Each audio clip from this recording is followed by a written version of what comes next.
Oke. Ya, selamat pagi. Assalamualaikum warahmatullahi wabarakatuh. Waalaikumsalam. Shalom, Om Swastiastu, Namo Buddhaya, salam kebajikan buat Bapak Ibu sekalian yang sudah hadir di pagi menjelang siang di 1 Desember 2022 hari ini. Di acara BUMDes Talk ke-46 hari ini. Hari ini kita akan mengupas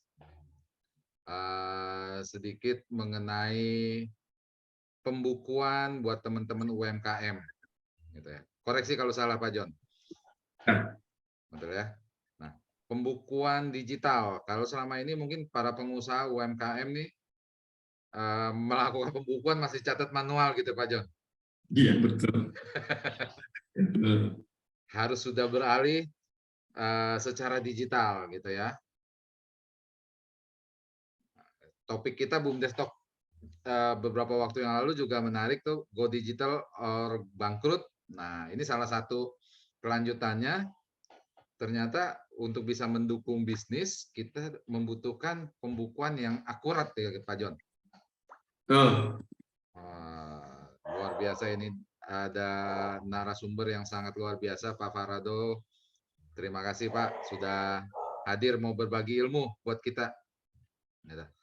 Oke, Pak John, mungkin sebelum kita mulai acara ini, karena acara ini terselenggara atas kerjasama PT Pos Indonesia dengan IAK, kita coba tampilkan sedikit company profile PT Pos ya Pak.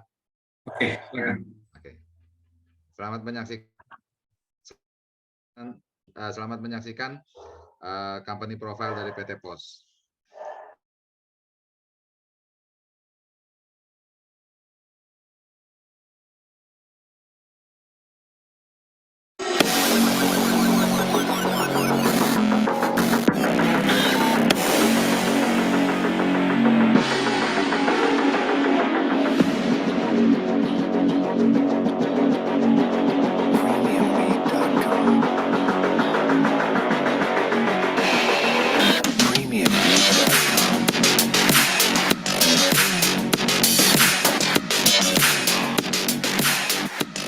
Ratusan tahun sudah Pos Indonesia melayani, menjelajah ke berbagai pelosok Indonesia.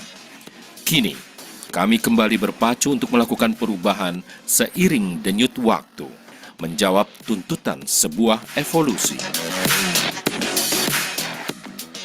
Menghadapi perubahan lingkungan bisnis yang sangat cepat dan tingkat persaingan yang kompetitif, serta perkembangan teknologi yang demikian pesat, mengharuskan PT Pos Indonesia untuk melakukan transformasi. Transformasi ini adalah perubahan platform core bisnis perusahaan, yaitu implementasi platform New iPos pada bisnis kurir dan logistik, dan implementasi platform super aplikasi PosPay pada bisnis fintech jasa keuangan. Penggeseran konsep loket kantor pos sebagai fungsi collecting ke arah agen pos dan kemitraan, sehingga channel collecting akan semakin luas, lebih fleksibel, dan semakin dekat dengan customer. Teknologi transformation menjadi suatu kebutuhan yang harus disikapi perusahaan, baik bidang infrastruktur, platform, maupun software. Oleh karena itu, salah satu strategi teknologi yang telah dilakukan PT Pos Indonesia adalah implementasi Cloud Computing System.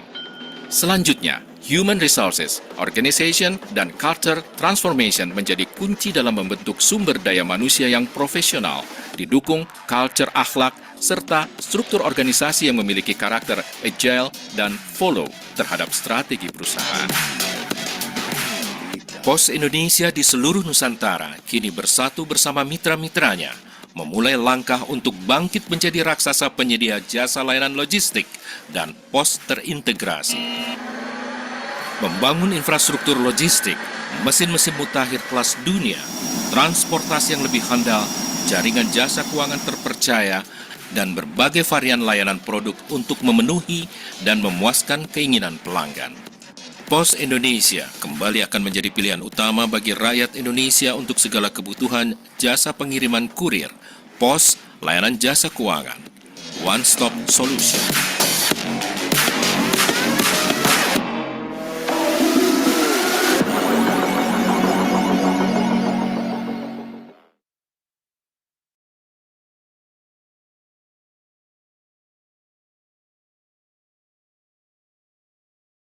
Oke.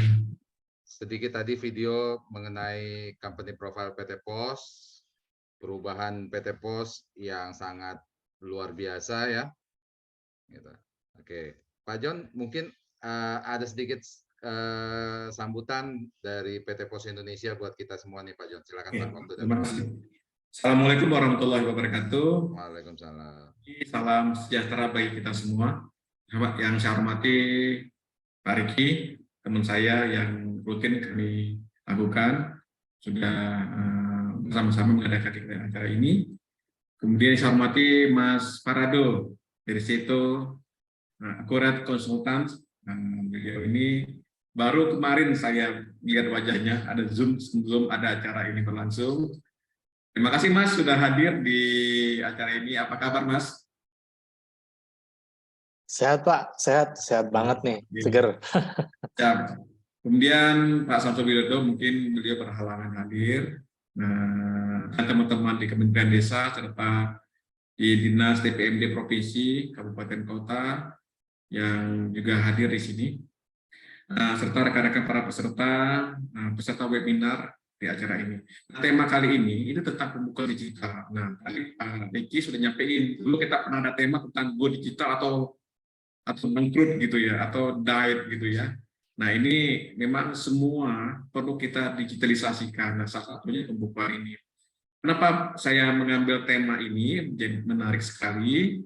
Karena ini sangat bermanfaat buat teman-teman para UMKM, para pelaku usaha, terkait dengan kebiasaan nih, misalnya kita punya warung gitu ya, kemudian warung itu dijual sama ayahnya atau ibunya, tiba-tiba anaknya datang untuk mintain uang jajan sekolah, langsung ngambil laci di lacinya warung tersebut gitu ya, kemudian bapaknya beli makan yang di warung-warung juga ya tanpa dicatat. Nah tiba-tiba sorenya, wah orang ramai tapi uang kas nggak ada gitu. Nah ada yang belanja pun Barangnya habis, uangnya nggak ada gitu Pak John. iya, makanan tapi nggak ada.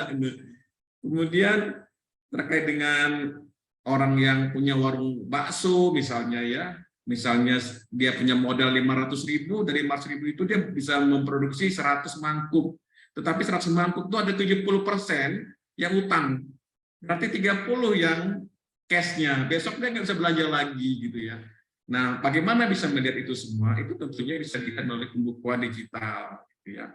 Teman-teman, ini ilmu tentang pembukuan ini sangat penting sekali bagi para pelaku usaha. Nah, PT Pos Indonesia juga ada platform digital, salah duanya yaitu Pospay. Pospay itu platform digital kita bisa didownload di Play Store maupun di App Store. Itu layanan keuangan kita, layanan servis keuangan itu ada semua di situ. Bayar, kirim wesel, dan apapun di situ berbasis core giro system layanan Pospay. Bisa kirim ke bank, rekening bank bisa. Kemudian aplikasi Postnya juga bisa di-download di Play Store atau di App Store. Itu layanan untuk cek tarif, untuk pick up kiriman, kemudian untuk tracking kiriman, itu bisa dipakai buat para orang-orang rumahan nih. Ya, kalau di rumah tinggal bisa download itu. Juga teman-teman, kalau kepingin berwirausaha, juga bisa berwirausaha sebagai pengelola agen pos gitu ya. Dan pengelola agen pos ini punya tempat, punya komputer, nanti ada Pak Riki nanti nyampein bagaimana teman-teman bisa berwirausaha untuk menjadi pengelola agen pos. Buat juga akan dapat imbal jasa dari melaksanakan kegiatan di sini. Nah, semua itu dicatat pembukuannya dengan yang akan disampaikan oleh Mas Parado ini. Nah, jadi supaya lebih akurat, lebih sistematis, bisa tahu bahwa bisnis kita ini profit atau tidak, bisa dikembangkan atau tidak, dengan cara yang sangat simpel sekali. Ada uang masuk, uang keluar, ada uang yang ditahan misalnya, ada yang utang, ada yang piutang misalnya. Kita belajar bersama-sama, saya pun ingin belajar juga sampai tuntas, supaya suatu saat kita butuh aplikasi ini. Oke Mas Parado, terima kasih banyak sudah hadir. Nanti Mas bisa sampaikan apapun, kita sampai jam 12 siang ini Mas, silakan sampaikan aja apapun terkait dengan layanan pembukaan digital ini agar lebih akurat dan sistematis untuk pengembangan bisnis kita. Saya itu saja dari saya. Terima kasih. Assalamualaikum warahmatullahi wabarakatuh. Silakan Pak. Terima kasih Pak John buat sambutannya. Hari ini menarik buat teman-teman UMKM, BUMDes, koperasi yang menjalankan usaha. Ini untuk bisa dipastikan bahwa pencatatan pembukuannya itu rapi sehingga bisa diketahui progres perkembangannya, pertumbuhannya gitu ya Pak. Ke atas atau ke bawah gitu ya. Jangan ke samping bertumbuhnya gitu. Harus bertumbuhnya ke atas. Oke, Pak Farado, hari ini peserta kita juga sepertinya sudah penasaran gimana sih cara yang baik gitu ya, yang cara akurat, yang tepat, yang sistematis sehingga para pelaku usaha ini bisa memonitor pertumbuhan usaha mereka, Pak. Gitu. Oke, waktu dan tempat saya persilakan, Pak. Baik, terima kasih waktunya Pak Riki, ya kan dari IAK Logistik, kemudian Pak Juni Eka juga. Selamat pagi semuanya. Pagi, Pak. Oke, mungkin kenalan dulu ya bagi teman-teman yang mungkin baru join. Saya Farado dari Seto Accurate Konsultan gitu. Jadi kita bergerak di bidang jasa konsultasi terkait pembukuan akuntansi secara online atau software gitu ya. Nah, jadi coba kita langsung masuk aja ke materinya ya gitu. Jadi kita coba masuk ke materinya. Apakah sudah kelihatan di sini? Sudah kelihatan ya? Cek suara saya apakah aman? Aman dan tampilannya Aman. juga sudah muncul, Pak. Oke, sip. Oke, kita mulai ya teman-teman untuk materi webinar kali ini. Kita coba membahas tentang apa itu pembukuan, kemudian lebih lanjut kita akan coba bedah terkait pembukuan digital gitu. Jadi kita akan coba nih untuk melihat dulu pembukuan secara konvensional yang mungkin biasa dilakukan sama teman-teman UMKM, BUMDes gitu ya, yang konvensional. Kemudian nanti kita lebih lanjut lagi ke pembukuan yang memang sudah diatur sama standar akuntansi tertentu di Indonesia, itu namanya PSAK gitu lah. Nanti kita akan compare nih dua sudut pandang laporan keuangan atau pencatatan pembukanya gitu. Kita masuk ya dari slide yang pertama. Oke, nah di sini perkenalan dulu tentang kita. Tadi saya di awal sudah menyampaikan ya kalau kami itu bergerak di bidang konsultan gitu. Jadi bergerak di salah satu software akuntansi yang terbesar di Indonesia, itu namanya Accurate gitu ya. Jadi kita udah 10 tahun berdiri sejak tahun 2012 gitu. Jadi mungkin secara pengalaman kita sudah merasakan ya naik turunnya dunia bisnis yang ada di Indonesia. Itu dari kemarin nih pasca Covid kita melihat betul tuh bagaimana kondisi keuangan klien-klien kita gitu, dan kita pun bareng-bareng bersama klien survive bagaimana transformasi dari istilahnya konvensional ya, yang mungkin pembukanya secara tertulis harus ke kantor, kita semua beralih ke digital gitu. Makanya tema kali ini begitu relate dengan perusahaan kita, dengan nilai-nilai bisnis yang kita sampaikan ke klien-klien kita seperti itu. Nah, jadi di sini kita bikin hashtag langsung digitalisasi UMKM. Jadi tujuannya apa? Biar nanti teman-teman UMKM, BUMDes juga menikmati kemudahan teknologi yang sudah banyak sekali berada di sekeliling kita, gitu ya. Jadi overview-nya kita akan lihat dulu bagaimana kondisi UMKM yang ada di sekitar kita. Khususnya di sini kita lihat lebih jauh ya sedikit ya. Itu persebaran UMKM yang ada di ASEAN gitu. Jadi meliputi Indonesia, Thailand, Malaysia sampai dengan nanti Myanmar gitu. Nah, kita akan melihat secara komprehensif terlebih dahulu ya, secara luas gitu. Jadi teman-teman kita sedikit amazing gitu ya, sedikit terharu juga. Jadi UMKM terbesar itu di ASEAN itu dimiliki oleh kita Indonesia gitu, dengan total UMKM sekitar 65 juta gitu. Itu banyak banget gitu ya dibanding dengan negara-negara ASEAN lainnya gitu, misalkan di Thailand, Malaysia dan sebagainya, walaupun itu variabelnya banyak ya, mungkin ada dari tingkat penduduk dan sebagainya gitu. Terlepas dari itu, kita akan melihat bagaimana UMKM Indonesia ini menyumbang ke kondisi keuangan negara gitu ya contohnya. Nah, di sini ada beberapa serapan-serapan atau sumbangsih dari UMKM Indonesia yang diberikan kepada negara gitu. Nah, data ini diambil dari ASEAN Investment Reports gitu, diambil tahun 2022 baru launching kemarin ya, sekitar bulan September. Jadi ini datanya benar-benar fresh gitu ya. Setelah kemarin terjadi pandemi COVID, ya kan, mungkin beberapa perusahaan gede malah kolaps, dan di sini UMKM malah tumbuh, gitu ya. Apa rahasianya nanti kita bahas di belakang. Gitu. Nah, di sini kita coba akan melihat dulu. Yang pertama itu terkait serapan tenaga kerja. Nah, ini bagus banget karena dengan jumlah UMKM yang banyak ini memang berhasil menyumbang tenaga kerja ya. Itu serapannya sampai 97%. Itu sangat tinggi ya, bisa kita bilang ya. Gitu. Kemudian terkait serapan PDB-nya juga tinggi 60,3, dan juga ekspornya itu tergolong masih rendah. Kenapa? Artinya kebanyakan kita itu mungkin masih impor gitu, walaupun nggak melulu impor itu buruk ya gitu, tapi bagaimana kalau UMKM kita berhasil ekspor produk ke luar negeri, itu akan lebih sedikit membanggakan bagi kita, dan juga secara keuangan kita juga lebih bagus pastinya secara makroekonomi gitu. Nah, kita coba dilihat lagi di sini. Untuk kinerjanya itu Indonesia masih kalah dengan Myanmar gitu ya. UMKM-nya itu menyumbang hingga 69,3%.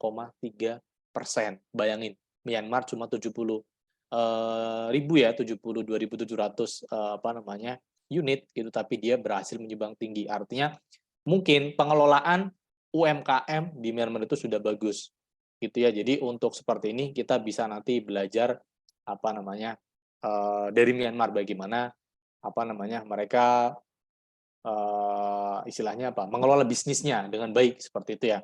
Kemudian juga yang kedua itu UMKM masih tertinggal di UMKM Singapura yang kontribusi ekspornya mencapai 38,3%. Ini juga tergantung komoditi sebenarnya. Karena ya di Indonesia itu kebanyakan mentah gitu ya.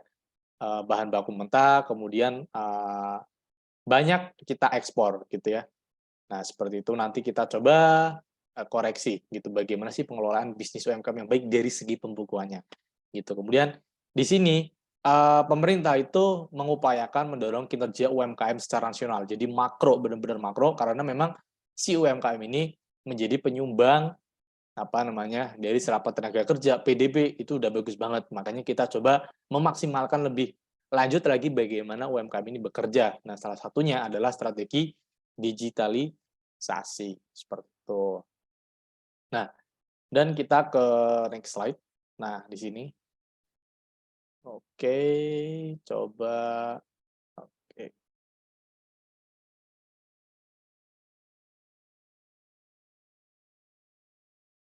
Oke. Nah, di sini ya. Jadi di sini kita akan melihat nih, melihat bagaimana sih wajah ekonomi dunia sekarang ini, gitu. Jadi mungkin teman-teman yang di sini udah merasakan ya sebenarnya, merasakan kehadiran ekonomi yang apa-apa serba digital, atau teknologi digital yang memang sudah mendisrupsi teknologi-teknologi yang lama gitu ya. Contohnya di sini yang pertama itu ada marketplace. Nah, saya yakin sebagian besar baik consumer, kemudian distributor, produsen itu pasti menggunakan marketplace. Mayoritas besar. Marketplace menjadi salah satu strategi marketing yang dilakukan untuk melakukan penjualan gitu ya, baik nanti di toko online ya, kita sebutlah gitu, ada Shopee gitu kan, ada Blibli, Bineka dan sebagainya. Bagaimana marketplace ini mampu menyumbang penjualan gitu, karena banyak hal yang ditawarkan oleh marketplace ini yang memang mempermudah dari segi konsumen gitu ya, dan juga dari segi produsen. Itulah ini wajah ekonomi dunia baru sekarang, marketplace ini udah mendominasi ini. Gitu. Mungkin dari teman-teman yang sudah lama berkecimpung dalam bisnis itu merasakan nih bagaimana sih marketplace ini sangat membantu gitu ya. Nah, itu juga nanti kita bisa nih mengarahkan bagaimana marketplace ini, penjual marketplace kita lakukan pembukuan. Nah, itu nanti di akhir-akhir kita akan bahas ke situ. Gitu. Jadi tidak terlepas dari masalah pembukuan lagi. Marketplace tetap kita jual di marketplace ya kan. Kita masukkan ke Bukalapak penjualan kita, barang kita masukkan ke Tokopedia gitu kan. tapi nanti secara pembukuan juga akan kita keep gitu. Bagaimana pembukuan kita keep biar nilai penjualannya kita pantau. Nilai penjualannya kita pantau, arus kasnya kita pantau, ya jangan sampai kita tadi kata Pak Joni, kita jual-jual tapi nggak ada kasnya. Kebanyakan hutang misalkan. Nah itu kan nggak baik juga untuk bisnis, makanya kita akan melihat nih nanti bagaimana marketplace ini kita olah pembukuannya secara simple dengan apa? Teknologi digital ya tentunya. Gitu. Kemudian yang kedua di sini tuh ada yang namanya sharing economy. Gitu. Nah, sharing economy apa? Jadi bagaimana kita menggunakan sumber daya sebenarnya, sumber daya ekonomi. Tidak melulu ketika kita melakukan bisnis itu kita harus punya sumber dayanya. Contohnya apa? Katakanlah sekarang ada Gojek. Gojek itu dia tidak punya kendaraan, gitu ya. Tapi dia bisa menyewakan kendaraan untuk konsumen, bisa diantarkan dari tempat A ke tempat B misalkan. Nah, itu namanya sharing konsumen. Ya, sharing ekonomi. Bagaimana si pemilik sumber daya ini bisa diuntungkan tanpa dia untuk istilahnya hard working ya, gitu. Jadi tanpa dia harus usaha kerja keras, tapi di sini juga ada satu pihak itu yang memang dia punya skills, dia bisa kolaborasi nih antara pemilik sumber daya dan juga pemilik skill.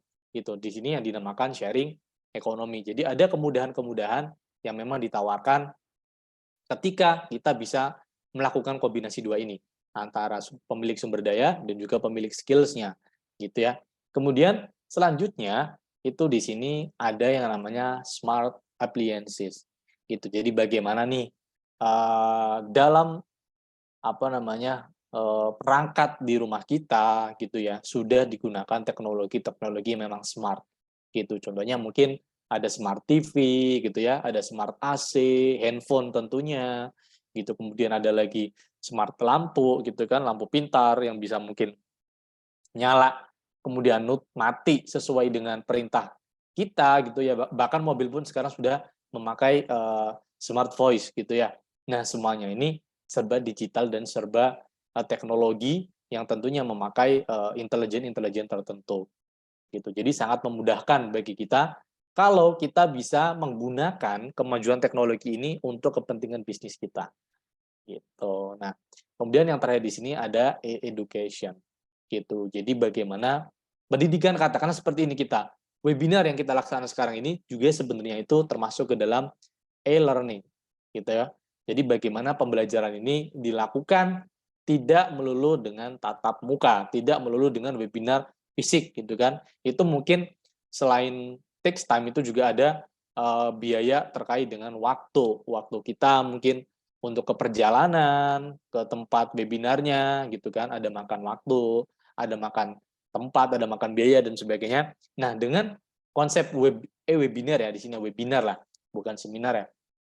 Nah, dengan konsep webinar kita kali ini, cost itu sudah terdisrupsi gitu ya. Bagaimana untuk perjalanan waktu tempuhnya kita hilangkan gitu ya. Kemudian nanti terkait dengan biaya untuk alat transportasinya juga tidak ada gitu ya. Itu namanya bagaimana teknologi mendisrupsi pola keseharian kita yang memang konvensional, memang lama gitu ya. Gitu. Jadi berbagai macam kebutuhan manusia telah banyak menerapkan dukungan internet gitu ya, dan dunia digital sebagai wahana interaksi dan transaksi gitu ya. Jadi sekali lagi di sini kita coba memperkenalkan ke teman-teman bagaimana teknologi ini kita gunakan untuk kepentingan bisnis, untuk kepentingan transaksi bisnis kita dan juga keuangan. Tidak hanya pemakaian konsumen gitu, kegiatan konsumerisasi gitu. Mungkin kita cuma belanja di marketplace, ya kan? Kita cuma mungkin memakai smartphone, kita mungkin memakai smart TV gitu, tanpa kita menggunakan kemudahan-kemudahan ini untuk melakukan transaksi bisnis. Itu sayang sekali. Gitu. Makanya di sini kita coba membahas sedikit, ya kan? Kita di sini diskusi terkait bagaimana digitalisasi berperan dalam kemajuan bisnis. Seperti itu. Nah, kita next. Oke. Nah, di sini kemudian kita langsung masuk ke UMKM era digital. Gitu ya, mungkin ada UMKM, juga mungkin BUMDes gitu ya. Jadi kita harus lari ke sana gitu ya. kita harus menciptakan UMKM versi digital gitu. Nah, apa sih salah satu ciri dari UMKM era digital ini gitu? Yang pertama kita mungkin lihat dari segi pembukuan digitalnya dulu. Gitu ya, di sebelah kiri kita membuat pembukuan digital. Jadi pembukuan itu sangat penting banget teman-teman. Jadi benar tadi kata Pak Eka, bagaimana keuangan kita itu tidak hanya dibedakan menjadi pemilik bisnis ataupun apa namanya untuk tokonya, untuk usahanya gitu ya. Tapi kita harus jeli bagaimana mengatur arus kas. Gitu ya. Ibaratnya uang kita ini kita bisa digunakan untuk apa, datangnya uang lagi kapan itu kita harus bisa untuk melihat. Kita harus bisa untuk memproyeksikan kapan kita pegang uang. Kapan uang ini kita akan putar balikan lagi untuk jadi modal. Gitu ya. Itu nanti apa namanya? Tujuan dari pembukuan itu sebenarnya ke sana. Jadi pembukuan itu tidak memberatkan pemilik bisnis gitu. Justru malah harusnya itu memudahkan. Kenapa? Karena di dalam pembukuan yang benar itu pasti keputusan bisnis yang diambil akan lebih tepat gitu. Kenapa? Karena berdasarkan rasionalitas bisnis gitu, berdasarkan keputusan-keputusan yang memang sudah ada angkanya gitu. Mungkin di sini ada barang paling laris gitu kan. Kalau kita ada barang yang paling laris, ya kan, penjualannya cepat, perputaran cepat, ya udah kita banyakin stok untuk barang itu. Jangan kita salah malah kita beli barang yang mungkin perputarannya lambat misalkan. Nah, itu juga pengaruh tuh dalam dunia bisnis. Makanya itu akan kita adakan juga di dalam pembukuan digitalnya. Itu termasuk tadi kas gitu kan. Mungkin penjualan kita tinggi gitu, tapi ternyata kebanyakan hutang nih. Kita nggak bisa apa namanya mengeluarkan uang lagi untuk membeli barang lagi gitu. Karena apa? Perputaran kasnya tidak tepat gitu. Makanya itu salah satu pentingnya pembukuan. Nanti kita bahas lagi di belakang yang lebih detail. Kemudian yang kedua itu terkait dengan penggunaan teknologi gitu. Jadi bagaimana tadi kita udah melihat mungkin marketplace gitu ya, kemudian wifi, kemudian mobile phone gitu kan, smartphone yang kita gunakan itu digunakan juga untuk kepentingan bisnis, kepentingan UMKM kita, kepentingan BUMDes kita, gitu ya. Jangan sampai untuk ya mungkin sekedar kita melihat sosial media ya scroll, udah selesai gitu. Padahal hal itu ya si smartphone itu kita bisa gunakan full untuk apa namanya kegiatan bisnis kita. Mungkin terkait marketing dan sebagainya itu nyambung ke pemasaran digital tuh yang warna kuning gitu. Jadi kita juga harus pintar-pintar nih. Tadi di podcastnya juga udah disinggung tuh terkait pemasaran digital kan gitu. Jadi UMKM digital ini memang kita harus pintar-pintar juga menggunakan teknologi untuk pemasaran digital. Gitu ya, bagaimana kita posting ya kan, bagaimana kita merangkum produk kita nih biar nanti konsumen kita lebih tertarik gitu kan, branding segala macam itu adanya di situ. Kemudian ada lagi inovasi produk.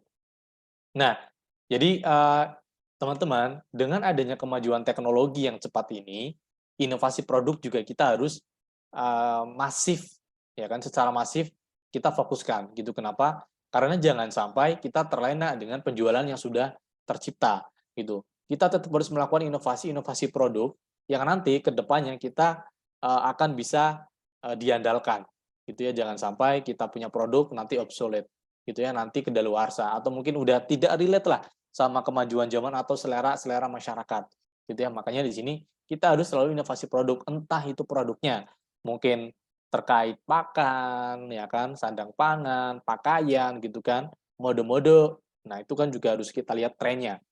Inovasi produk harus selalu diupdate caranya gimana tadi dengan penggunaan teknologi. Kita harus research ini. Apa sih selera masyarakat yang sekarang ini berjalan? Nah, seperti itu bisa kita lihat juga. Kemudian terkait modal. Nah, kenapa modal kita masukkan ke sini? Karena beberapa isu yang kita lihat di lapangan itu banyak UMKM terkendala modal. Gitu. Kenapa? Karena apa namanya untuk growing itu memang butuh modal, untuk bertumbuh itu butuh modal gitu. Walaupun modal tidak melulu keuangan ya, mungkin juga terkait modal intelektual ya, SDM yang handal gitu kan, itu juga berpengaruh gitu. Nah, modal ini juga mungkin banyak sekali UMKM yang mungkin mengajukan pinjaman ke bank kemudian ditolak gitu. Kenapa? Karena si UMKM tersebut tidak mempunyai pembukuan yang tepat, yang oleh pihak bank itu bisa dibaca, bisa diproyeksikan. Gitu. Makanya itu salah satu manfaat dari pembukuan digital juga. Bagaimana kita melakukan pembukuan digunakan oleh pihak lain sebagai keputusan bisnis. Mungkin kita memberikan pinjaman, ya kan, itu terkait dengan modal. Kemudian yang terakhir itu terkait leadership dan manajemen. Gitu. Jadi sangat penting sekali di era sekarang ini kita juga punya mindset leadership yang memang digital banget, gitu ya. Kita bisa mungkin men-tracking bagaimana staf-staf kita bekerja ya, bagaimana karyawan kita bekerja, gitu kan. Itu semuanya by manajemen dan leadership yang memang by digital gitu. Mungkin ada presensi yang sekarang bisa online gitu ya, absensinya bisa online, kemudian nanti kita bisa koordinasi seluruh tim kita, seluruh karyawan kita mungkin dari WhatsApp gitu kan. Itu juga termasuk penggunaan teknologi. Makanya kita juga harus bertransformasi ya. Kita pemilik UMKM, ya kan, pengurus BUMDes juga kita harus istilahnya juga kita harus mendigitalkan diri kita sendiri gitu ya kan, kalau kita memang ada pada posisi manajemen atau dalam posisi leadership atau kepemimpinan, kita juga harus mindset-nya itu mindset digital gitu. Nah, kita next gitu ya. Nah, di sini kita next. Yang pertama adalah fokus UMKM digital. Yang pertama banget kita akan membenahi bagaimana UMKM ini itu bergerak di bidang pembukuannya gitu. Jadi pembukuan digital kita akan coba breakdown apa sih manfaatnya, kemudian bagaimana cara pembukuan UMKM digital yang mungkin gampang gitu ya. Jangan disalahartikan bahwa pembukuan ini ribet ya. Jadi pembukuan ini sangat bermanfaat, oleh karena itu ya kita sedikit demi sedikit menggerakkan ya bagaimana mindset kita untuk menciptakan pembukuan gitu ya. Sadar akan pentingnya pembukuan akuntansinya seperti itu. Nah, sebelum ke pembukuan digital, kita coba flashback dulu, kita balik dulu ke pembukuan konvensional. Jadi apa sih bedanya pembukuan digital dengan pembukuan yang konvensional seperti itu. Nah, kita coba next lagi. Nah, di sini nih kita lihat ya. Jadi ini kita bahas secara teori dulu nih, gitu. Jangan teman-teman kaget dulu apa sih ini materi kok ada undang-undangnya gitu. Enggak. Kita coba akan lihat dulu secara tepat gitu ya, secara proper, secara layak bagaimana pembukuan itu yang dimaksud oleh pihak lain. Kenapa? Karena kebutuhan pembukuan ini atau kebutuhan laporan keuangan ini tidak hanya untuk diri kita sendiri, pemilik UMKM atau pemilik BUMDes, gitu ya. Tapi nanti juga digunakan untuk entitas lain, digunakan oleh pihak lain untuk membaca bagaimana operasional bisnis kita bekerja. Ya kan, bagaimana operasional kita itu berkembang, gitu kan. Kita nggak bisa sepihak ngomong, UMKM saya itu berkembang nih, saya butuh pendanaan. Kamu mau nggak gitu misalkan. Tanpa ada yang namanya laporan keuangan, ya kan, tanpa ada yang namanya proyeksi laporan keuangan, itu pihak lain pasti akan meragukan. Kenapa? Karena di situ tidak ada track record-nya, tidak ada jejak bisnisnya. Bagaimana UMKM atau BUMDes ini dikelola. Gitu ya. Jadi kan kita bisa lihat pergerakannya tuh, mungkin dari bulan Januari, ya kan, penjualannya oke nih, sampai nilai 200 juta misalkan. Nah, kemudian Februari naik lagi nih, sampai ke 300 juta.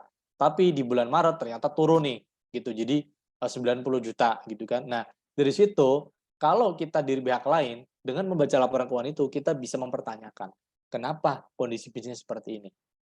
Gitu. Apakah ada yang salah dengan pengelolaannya atau memang ada tren yang merubah proyeksi penjualan ini gitu. Nah, hal-hal seperti itu bisa kita baca dari adanya pembukuan gitu ya, dari adanya laporan keuangan yang dihasilkan dari pembukuan gitu. Nah, di sini dijelaskan juga saya ngambil dari undang-undang ya, kita ngomongin undang-undang nih, agak ngeri juga ya. Jadi undang-undang nomor 28 tahun 2007 ya kan. Jadi pembukuan itu suatu proses pencatatan yang dilakukan secara teratur untuk mengumpulkan data dan informasi keuangan meliputi harta, kemudian kewajiban, modal, penghasilan dan biaya, serta jumlah perolehan dan penyerahan barang atau jasa yang ditutup dengan menyusun laporan keuangan gitu ya. Jadi mungkin simpelnya laporan keuangan itu ada yang namanya, yang pertama itu laporan laba rugi. Laporan laba rugi itu dia yang meramu atau apa istilahnya, memberikan informasi terkait penjualan kita berapa, beban kita berapa, gitu ya, biaya kita berapa. Nah, itu adanya di laporan keuangan laba rugi. Kemudian ada lagi laporan neraca. Itu terkait posisi keuangan. Gitu. Jadi bagaimana sih tadi yang dibilang sama Pak Joni ya gitu. Jadi bagaimana posisi kas kita gitu. Apakah kas kita itu siap untuk kita belanjakan untuk barang modal lagi, atau bahkan malah kasnya kita nggak ada.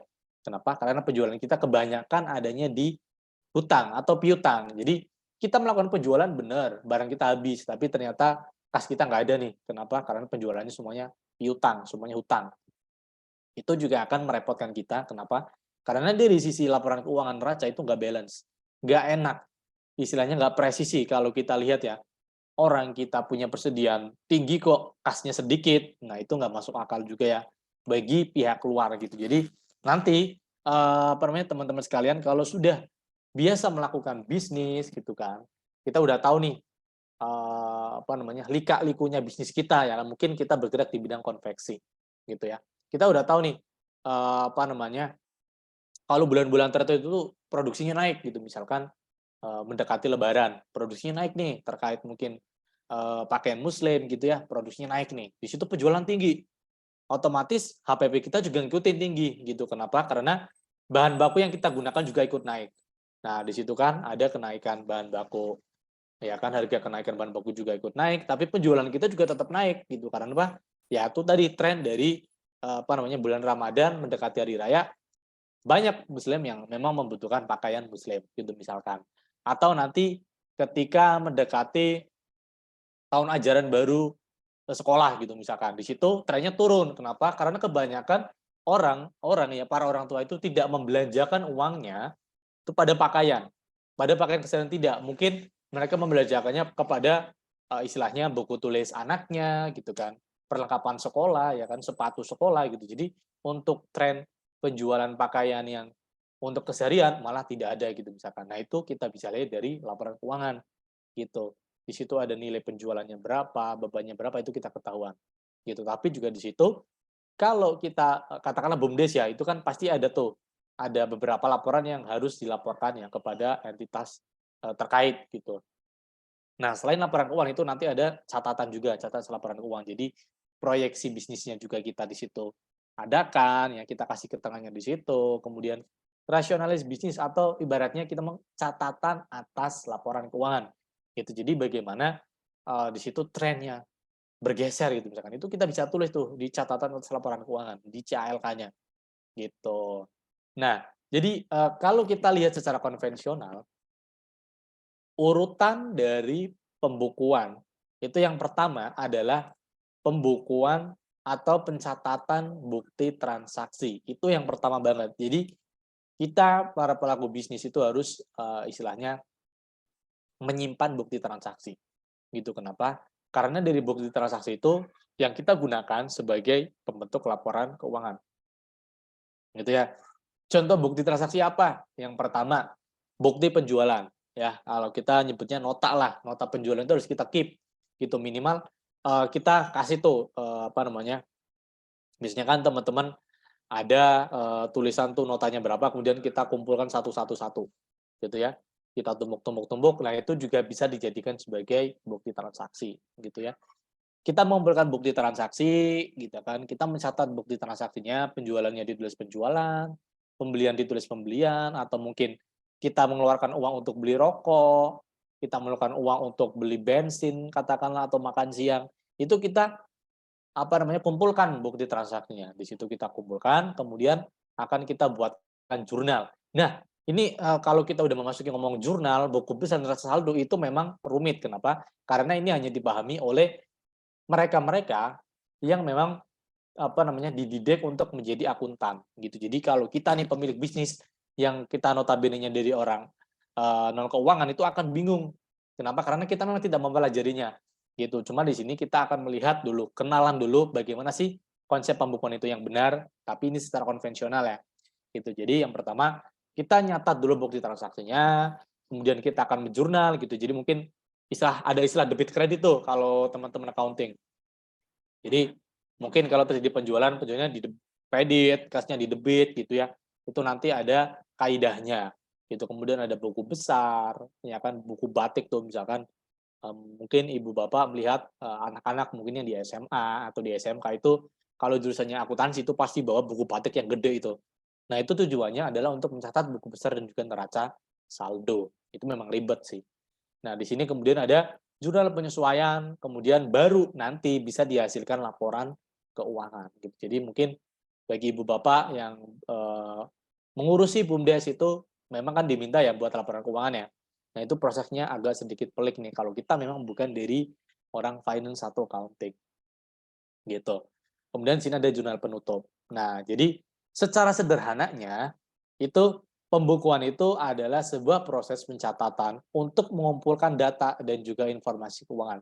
Gitu ya. Jadi mungkin ya tadi data ya, nota penjualan, nota pembelian gitu ya, nota beli bensin, nota mungkin parkir gitu ya, itu semua kita kumpulkan. Kemudian kita olah menjadi laporan keuangan. Jadi gini, untuk flow dari pembukuan yang konvensional gitu. Jadi untuk mempelajari ini memang kita butuh satu pendidikan khusus membahas tentang finance atau accounting gitu. Nah, selanjutnya di sini kita melihat nih 4 kesalahan terbesar pembukuan UMKM gitu. Jadi kita ini melihat dari segi usernya, dari segi penggunanya gitu. Jadi bagaimana teman-teman UMKM ini melakukan pembukuannya sudah tepat atau belum gitu ya. Nah, kita istilahnya apa ya? Kita apa istilahnya lebih tepat apa? Muhasabah diri lah. Atau apa itu muhasabah diri? Ya, kita koreksi diri ya. Kita koreksi diri bagaimana sih kita dalam melakukan pembukuan kita apakah sudah tepat atau belum gitu. Nah, coba kita jabarkan 4 kesalahan terbesar ini. Yang pertama adalah mencampur rekening perusahaan dengan rekening pribadi. Nah, ini yang tadi disampaikan oleh Pak Joni. Itu bagaimana saya pemilik warung, kemudian ada anak saya yang pulang sekolah minta uang jajan, kemudian dia ngambil aja langsung di laci warung saya gitu misalkan. Nah, itu artinya mencampur rekening keuangan pribadi dengan keuangan perusahaan. Itu nggak tepat dan itu salah besar. Kenapa? Kayak karena tadi kita nggak bisa lihat nih kas kita berapa gitu. Secara penjualan memang barang kita berkurang, tapi kemana nih uang kita? Kenapa uang kita nggak ada? Nah, itu yang seringkali terjadi pada pelaku-pelaku UMKM gitu. Jadi kita harus membedakan mana rekening pribadi untuk kebutuhan rumah tangga dan juga kebutuhan untuk UMKM. Lebih baik kita bedakan gitu ya. Jadi nanti kalau di laporan bisnis kita atau warung kita ada keuntungan, ya kita sisihkan berapa persen untuk kepentingan pribadi gitu. Jangan dicampur ratakan gitu. Kalau dicampur ratakan, wah itu nanti susah kita memproyeksikan apakah bisnis kita berkembang atau tidak gitu. Itu kesalahan yang pertama. Nah, kesalahan yang kedua itu tidak menyimpan bukti pembayaran gitu. Jadi karena kan tadi yang pertama bukti pembayaran adalah cikal bakal membuat laporan keuangan. Jadi kita harus menyimpan bukti pembayarannya. Mungkin itu nota penjualan, nota beli bensin, nota parkir, semuanya kita simpan. Jadi itu dasar kita mengatur laporan keuangan gitu ya. Jadi kalau kita beli bensin otomatis uang kita berkurang dong gitu. Kemudian kita mengeluarkan uang untuk beli persediaan kita untuk kita jual lagi. Ya mungkin uang kita berkurang tapi barang kita nambah, barang yang akan kita jual nambah gitu kan. Nah, itu pentingnya untuk menyimpan bukti pembayaran. Kemudian yang ketiga tidak memahami arus kas. Nah, ini tadi. Arus kas itu gampangnya itu kita bisa melihat bagaimana arus kas ini kita rencanakan kayak gitu intinya. Jadi mungkin kita punya uang 10 juta. Saat ini di kas kita itu ada 10 juta. Nah, di 10 juta ini kita bisa proyeksikan nih gitu katakanlah yang 5 juta untuk kita beli barang baru untuk kita jual lagi. Berarti udah berkurang 5 juta. Kemudian ternyata kemarin kita sudah menjual produk ke rekanan kita, ya kan ke warung sebelah, tapi dia ternyata belinya hutang nih. Artinya kan kita bagi kita ya. Kemudian dia berjanji akan melunasi 3 hari mendatang. Nah, di situ kita bisa memproyeksikan, oh 3 hari lagi saya akan dapat uang. Nah, uang yang untuk sebagai pelunasan warung tetangga itu kita akan gunakan untuk apa gitu kita harus proyeksikan. Jadi tidak baik juga kasnya kita terlalu banyak ngendap, dan tidak baik juga kas kita terlalu sedikit. Gitu. Jadi kita sebagai pemilik bisnis harus benar-benar paham bagaimana nih kondisi keuangan atau kondisi kas kita itu tepatnya bagaimana. Jangan terlalu gede dan jangan terlalu kecil seperti itu. Kemudian yang terakhir itu tidak melihat kebutuhan jangka panjang, artinya hanya melihat jangka pendeknya aja. Contohnya apa? Ya mungkin bulan depan kita akan membuka warung lagi ya di pasar A misalkan. Kita mau bikin cabang baru nih di pasar A gitu kan. Nah, ternyata kita nggak melihat juga bahwa tahun depan mungkin katakanlah ada distributor kita memutus untuk kebutuhan kita gitu. Misalkan kita jualan telur gitu ya, katakanlah toko kelontong. Ternyata supplier itu memutuskan untuk pindah lokasi. Nah, sedangkan kita sudah terlebih dahulu nih membuka cabang gitu kan. Nah, itu adalah kebutuhan jangka pendek. Makanya dengan laporan keuangan ini, dengan pembukaan ini kita bisa melihat jangka panjang. Apakah kas kita aman untuk membuka cabang? Apakah kas kita cukup untuk 3 tahun mendatang untuk menggaji karyawan kita, menggaji pegawai kita, itu semuanya akan kita lihat dalam laporan keuangan atau pembukuan istilahnya. Nah, itu merupakan 4 kesalahan terbesar yang dilakukan oleh UMKM gitu. Jadi yang pertama itu mencampur adukan rekening usaha, keuangan dengan pribadi, tidak memenuhi arus kas, kemudian tidak menyimpan bukti transaksi dan juga hanya melihat kebutuhan jangka pendek seperti itu. Nah, kemudian di sini kita akan melihat apa sih manfaatnya untuk UMKM ini pembukuannya gitu. Jadi yang pertama itu kita akan melihat sisa saldo kasnya gitu. Jadi tadi dengan kasus tadi ya diilustrasikan oleh Pak Eka, kita bisa melihat nih, oh ternyata penting loh untuk kita menyiapkan kas gitu kan. Itu salah satu manfaatnya yang pertama. Kemudian yang kedua, kita bisa melihat kuantitas penjualan dan juga nilai penjualan. Gitu. Jangan sampai barang kita berkurang banyak untuk penjualan tapi ternyata kok nilai penjualannya kita sedikit, mungkin terlalu banyak diskon atau mungkin kita main harga dengan kompetitor gitu kan. Nah, itu pentingnya pembukuan juga. Kemudian kita bisa melihat rugi atau untungkah bisnis kita. Jangan sampai kita jual.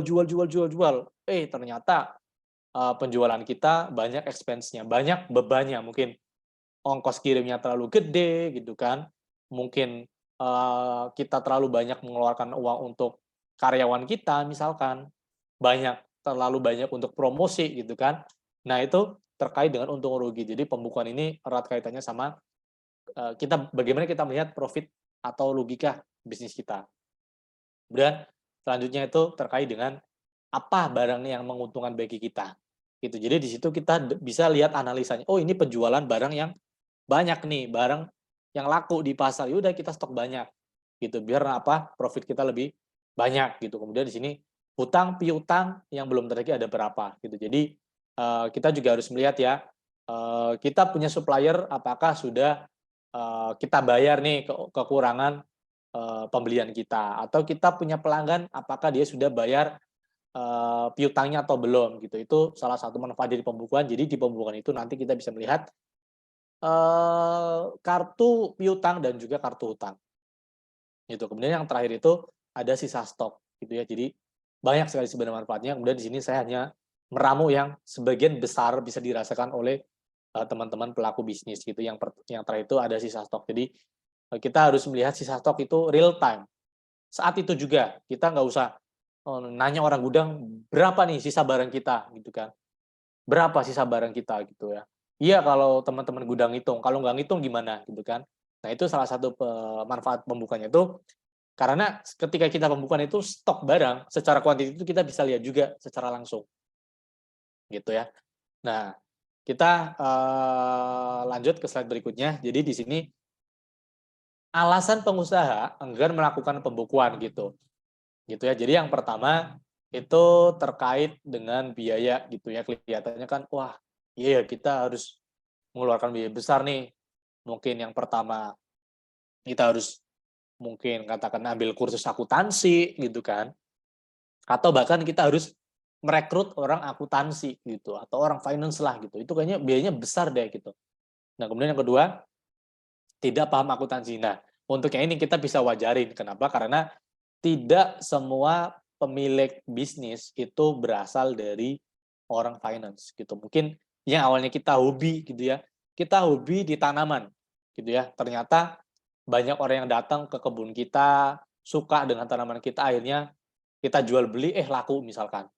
Nah, karena dia awalnya hobi, nah dia tidak sadar ya, bagaimana sih cara mengelola bisnis, bagaimana cara mengelola akuntansinya, dia tidak paham gitu. Tapi secara secara operasional bisnis dia mudeng, dia paham betul bagaimana cara membudidayakan tanaman yang bagus, yang baik, yang tepat, tanahnya bagaimana gitu ya, dia paham. Tapi dia tidak paham secara akuntansi gitu mungkin. Nah itu jadi alasan kedua kenapa pengusaha ini enggan melakukan pembukuan gitu. Kemudian yang terakhir itu terkait dengan waktu. Kenapa? Ya, kalau kita melihat secara teori ya gitu, kalau anak-anak kita atau tetangga kita, ponakan kita yang ada di sekolah ya SMA atau SMK itu memang untuk akuntansi itu ribet. Kenapa? Kita harus banyak prosesnya. Tadi mencatat bukti transaksi, bikin buku besar, bikin neraca saldo, ya kan, bikin neraca lajur, jurnal penutup itu lama gitu. Makanya harusnya bisnis kita dimudahkan, malah kita habis waktunya untuk melakukan pembukuan. Nah, itu juga nggak tepat. Gitu. Makanya ini jadi 3 major issue atau masalah utama bagaimana pelaku usaha itu enggan melakukan pembukuan. Gitu. Nah, ini 3 alasan utamanya. Mungkin teman-teman juga bisa berkaca nih, oh iya ya, saya ini kira-kira kenapa sih kok nggak mau melakukan pembukuan? Nah, itu bisa jadi refleksi juga. Nah, kemudian di sini kita langsung masuk ke solusinya gitu. Jadi pembukuan konvensional itu ribet gitu ya. Kita sadar betul, apalagi saya nih bergerak di bidang akuntansi ya. Kebetulan dulu juga pengajar. Nah, jadi paham betul akuntansi itu memang ribet gitu. Nah, solusinya adalah pembukuan digital. Tadi kita balik lagi ke UMKM 4.0, bagaimana kita akan melakukan digitalisasi pada UMKM gitu ya. Jadi kita akan melakukan pembukuan dengan teknologi. Ya, pembukuan digital. Kita nggak perlu lagi buku batik, kita tidak perlu lagi membuat buku besar, neraca lajur, kita nggak perlu lagi karena semuanya sudah terangkum dalam sebuah software pembukuan digital itu yang namanya Accurate gitu. Nah, balik lagi tadi untuk kebutuhan digital itu kita ada yang namanya teknologi cloud computing. Apa-apa serba online gitu, karena kita punya sosial media juga ya kita online, WhatsApp juga kita online, punya paket data gitu kan. Kemudian kita katakanlah YouTube, pemesan YouTube juga online. Nah, untuk itu pembukuan digital juga kita online. Jadi Bapak Ibu tidak perlu khawatir misalkan tidak punya komputer, bisa atau enggak? Bisa banget. Hanya dengan HP aja ya, hanya dengan HP bagi teman-teman UMKM itu sudah bisa melakukan pembukuan dengan tepat. Gitu. Nah, kita lihat langsung ke dalam Accurate ini ada apa sih sebenarnya Accurate itu. Nah, jadi di sini itu ketika kita memutuskan untuk menggunakan sebuah software itu pastikan ada 2 komponen itu yang jadi pertimbangan. Yang pertama itu user interface, kemudian yang kedua ada user experience. Artinya user interface ini bagaimana kita hanya melihat softwarenya itu sudah tahu. Oh, ini tuh letaknya di sini nih, gitu. Katakanlah kalau kita WhatsApp-an ya, itu kan kita tahu, oh ini untuk update status, ya kan, letaknya di atas. Untuk nge-type, kita tinggal sentuh aja gitu. Itu namanya user interface, tata letaknya. Enak gitu dilihat. Kemudian yang kedua itu terkait user experience itu bagaimana pengalaman kita menggunakan si softwarenya itu. Tidak ribet, tidak menyusahkan, tapi powerful. Dia fiturnya banyak, tapi enak aja digunakan, tidak ribet gitu. Kayak misalkan kita contohnya Facebook ya. Facebook itu kan fiturnya banyak, ada Facebook Marketplace ya, Facebook Ads gitu. Tapi ya kita enak aja tuh menggunakannya gitu ya. Tampilannya enak aja, nggak ribet gitu kan. Kemudian kalau kita menggunakan juga mungkin langsung hafal gitu kan. Nah, itu namanya user interface sama user experience gitu. Jadi kelebihannya itu di sini untuk menggunakan software digital, pembukuan digital itu yang pertama menghemat waktu, gitu dan juga tenaga. Bahkan kita tidak perlu hire tim accounting kalau memang kita belum butuh ya untuk laporan keuangan skala besar gitu. Jadi kita nanti cukup pakai HP aja nah, pakai HP untuk membuat laporan keuangan juga bisa. Artinya menghemat waktu, kemudian data keuangan terjaga. Kenapa? Karena dengan cloud computing ini tadi kan dibahas ya sama teaser company profile-nya POS, namanya cloud computing. Itu bagaimana keamanan kita itu dijaga dengan adanya konsep server misalkan. Nah, itu kayak kita punya Instagram juga keamanannya udah dijaga, kita Facebook juga kita dijaga gitu kan. Nah, itu namanya cloud computing. Jadi keamanan keuangan kita itu terjaga. Nggak mungkin istilahnya bocor segala macam gitu ya. Ada B2B agreement-nya di situ. Kemudian meminimalisasi risiko kesalahan teknis saat pencatatan transaksi. Jadi karena nanti kita memakai HP ya atau laptop gitu ya, browser, itu kita dengan klik klik klik klik gitu. Kita tidak perlu tahu mendalam terkait dengan kaidah akuntansi. Debit kredit apa ini gitu kan. Kita nggak perlu tahu nih. Yang penting barang udah disetting, kita akan jadi laporan keuangan secara otomatis ya. Kemudian kerangka kerja akuntansi yang lebih efisien gitu. Jadi akuntansinya itu sesuai dengan standar ya. Jadi mungkin teman-teman ketahui juga laporan keuangan kan nggak dipakai untuk kita doang ya, pemilik bisnis, tapi nanti untuk bank, untuk pemerintah, ya kan, untuk pihak terkait. Makanya harus ada kesepakatan penggunaan atau istilah atau ikhtisar ya terkait dengan akuntansi. Nah, di Indonesia atau untuk UMKM dan BUMDes itu menggunakannya PSAK ETAP, ya kan? Pernyataan sadar akuntansi keuangan entitas tanpa akuntabilitas publik gitu. Itu kerangkanya. Jadi sudah sesuai dengan peraturan yang ada di Indonesia. Kemudian pengorganisasian data-data transaksi gitu. Jadi bagaimana tadi ya transaksi pengeluaran bensin kita udah ada manajemennya sendiri. Transaksi pembelian aset ya, mungkin kita punya pick up, kita punya komputer, punya laptop, punya motor misalkan kita organisasikan. Kita penjualan juga kita ada organisasi transaksinya gitu. Jadi udah ibaratnya organisasi data transaksi itu kayak locker aja. Kita punya lemari, kita punya laci gitu kan. Kita lihat, oh ini tuh laci penjualan, ini tuh laci pengeluaran kantor, entah itu gaji, entah itu bensin, entah itu makan gitu ya. Sudah ada organisasinya. Kemudian ada manajemen pencatatan hutang dan piutang yang lebih baik gitu. Jadi kita punya penjualan itu ada pencatatan piutangnya. Kita punya utang itu juga ada pencatatan hutangnya gitu. Jadi terekap nih kapan kita harus bayar hutang gitu ya. Itu kelihatan semua. Gitu. Nah, jadi dengan semua benefit yang tadi kita tawarkan gitu ya. Jadi sangat istilahnya sangat worth it ya, sangat menguntungkan sekali bagi teman-teman nanti untuk menggunakan gitu ya. Kalau udah siap ya tentunya. Nah, kemudian di sini kita akan melihat pembukuan digital itu menghemat hingga 80% waktu kerja gitu. Jadi ya udah kita pakai HP aja, ada penjualan di handphone kita lakukan penjualan, stok di gudang kurang kita lakukan pembelian juga dari HP gitu kan, itu udah bisa. Jadi konsepnya teman-teman, tadi kan kita udah kenalan tuh yang namanya pembukuan konvensional itu panjang, banyak. Kita harus tahu kaidah akuntansinya. Ada saldo buku besar, ada istilahnya neraca saldo, ada jurnal balik, ya kan, ada jurnal penutup. Itu semuanya akan kita cut karena kita hanya perlu bukti transaksi. Kemudian teman-teman hanya nginput ke e-Kudat online, maka jadilah laporan keuangan. Tidak ada lagi yang namanya jurnal, tidak ada lagi yang namanya buku besar, tidak ada lagi yang namanya neraca saldo. Jadi kita akan benar-benar cut. Kita akan potong siklus akuntansi yang awalnya panjang menjadi sangat pendek gitu ya. Jadi saat itu juga kita nginput transaksi, kita nginput bukti penjualan atau bukti pengeluaran BBM kita, itu langsung jadi laporan keuangan secara real time. Ya, kita nginput nih, beli bensin 50.000, cetet langsung jadi laporan keuangan. Beban kita di laporan laba rugi ada 50.000 gitu misalkan. Kas kita berkurang itu langsung. Jadi secara real time. Nah, ini salah satu kelebihan dari pembukuan digital, teman-teman. Gitu. Nah, kita next gitu ya. Nah, di sini ada jadi tidak hanya terkait dengan kas aja ya. Jadi di sini kita berusaha menjawab kebutuhan dari teman-teman UMKM, teman-teman BUMDes gitu ya, pemilik usaha, pemilik bisnis, kafe, resto gitu ya. Jadi solusi yang kita tawarkan itu yang pertama terkait dengan penjualan.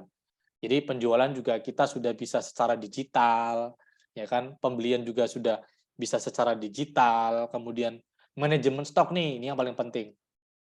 Jadi bagaimana kita pemilik bisnis itu tahu persis kartu stok kita. Jadi barang keluar itu keluarnya kemana gitu. Barang masuk itu masuknya dari mana gitu. Kenapa kemarin saya beli 50 sekarang tinggal 3 aja misalkan. Ini larinya kemana ini? Nah, itu namanya manajemen stok. Nah, di Curate juga sudah kita sediakan seperti itu. Kemudian ada yang namanya biaya tadi ya, untuk kita bayar gaji pegawai, untuk kita bayar beli listrik ya kan, beli wifi, katakanlah beli bensin, bayar tol, bayar parkir, semuanya ada di manajemen biaya gitu. Kemudian ada lagi yang namanya hutang piutang tadi ya, penjualan pembelian gitu, hutang piutang terpantau dan juga laporan keuangannya secara otomatis tergenerate ya, terhasilkan. Itu solusi dari kita. Jadi sebenarnya kita berangkat dari bagaimana sudut pandang pemilik bisnis. Kenapa? Karena pemilik bisnis itu sudah sibuk dengan bagaimana bisnis saya bertumbuh, bagaimana bisnis saya itu berkembang, gitu. Dia ideologis gitu ya. Jadi dia akan melihat dari segi growth bisnisnya. Bisnis itu diapain gitu, dia di situ. Tapi untuk itu jangan lupa bahwa kita itu butuh data-data pendukungnya. Nah, data pendukungnya dari mana? Ya dari ini, pembukuan digital. Jadi penjualan kita bisa terlihat nih. Oh, ini barang paling laris, ini barang lakunya lama nih gitu. Oh, ini kalau kita kasih promo segini, banyak nih ternyata peminatnya. Itu semuanya ada di pembukuan. Nah, next di sini kita akan masuk ke siklus penjualan dulu ya. Kita akan coba flow-nya penjualannya. Jadi di sini teman-teman kita pakai istilah yang agak keren nih. Ya, kita kenalin sedikit-sedikit gitu. Jadi penjualan itu biasanya kalau distributor ya itu dari penawaran dulu, kemudian pengiriman barang, kemudian pembuatan invoice ya atau faktur penjualan, baru nanti kita ada pembayaran atau pelunasan penjualan. Kemudian ada juga yang namanya DP gitu kan. Nah, ini flow yang sudah kita buatkan. Jadi yang pertama, kita mungkin akan buat yang namanya quotation atau penawaran. Dari penawaran penjualan ya, ada orang yang kontak nih, Pak, ada nggak barangnya ini gitu. Nah, itu masuknya ke sales order. Nah, kalau penawaran itu kita yang langsung menawarkan ke customer, katakanlah, halo Pak, Pak Endrik misalkan, Pak, saya punya barang nih gitu kan.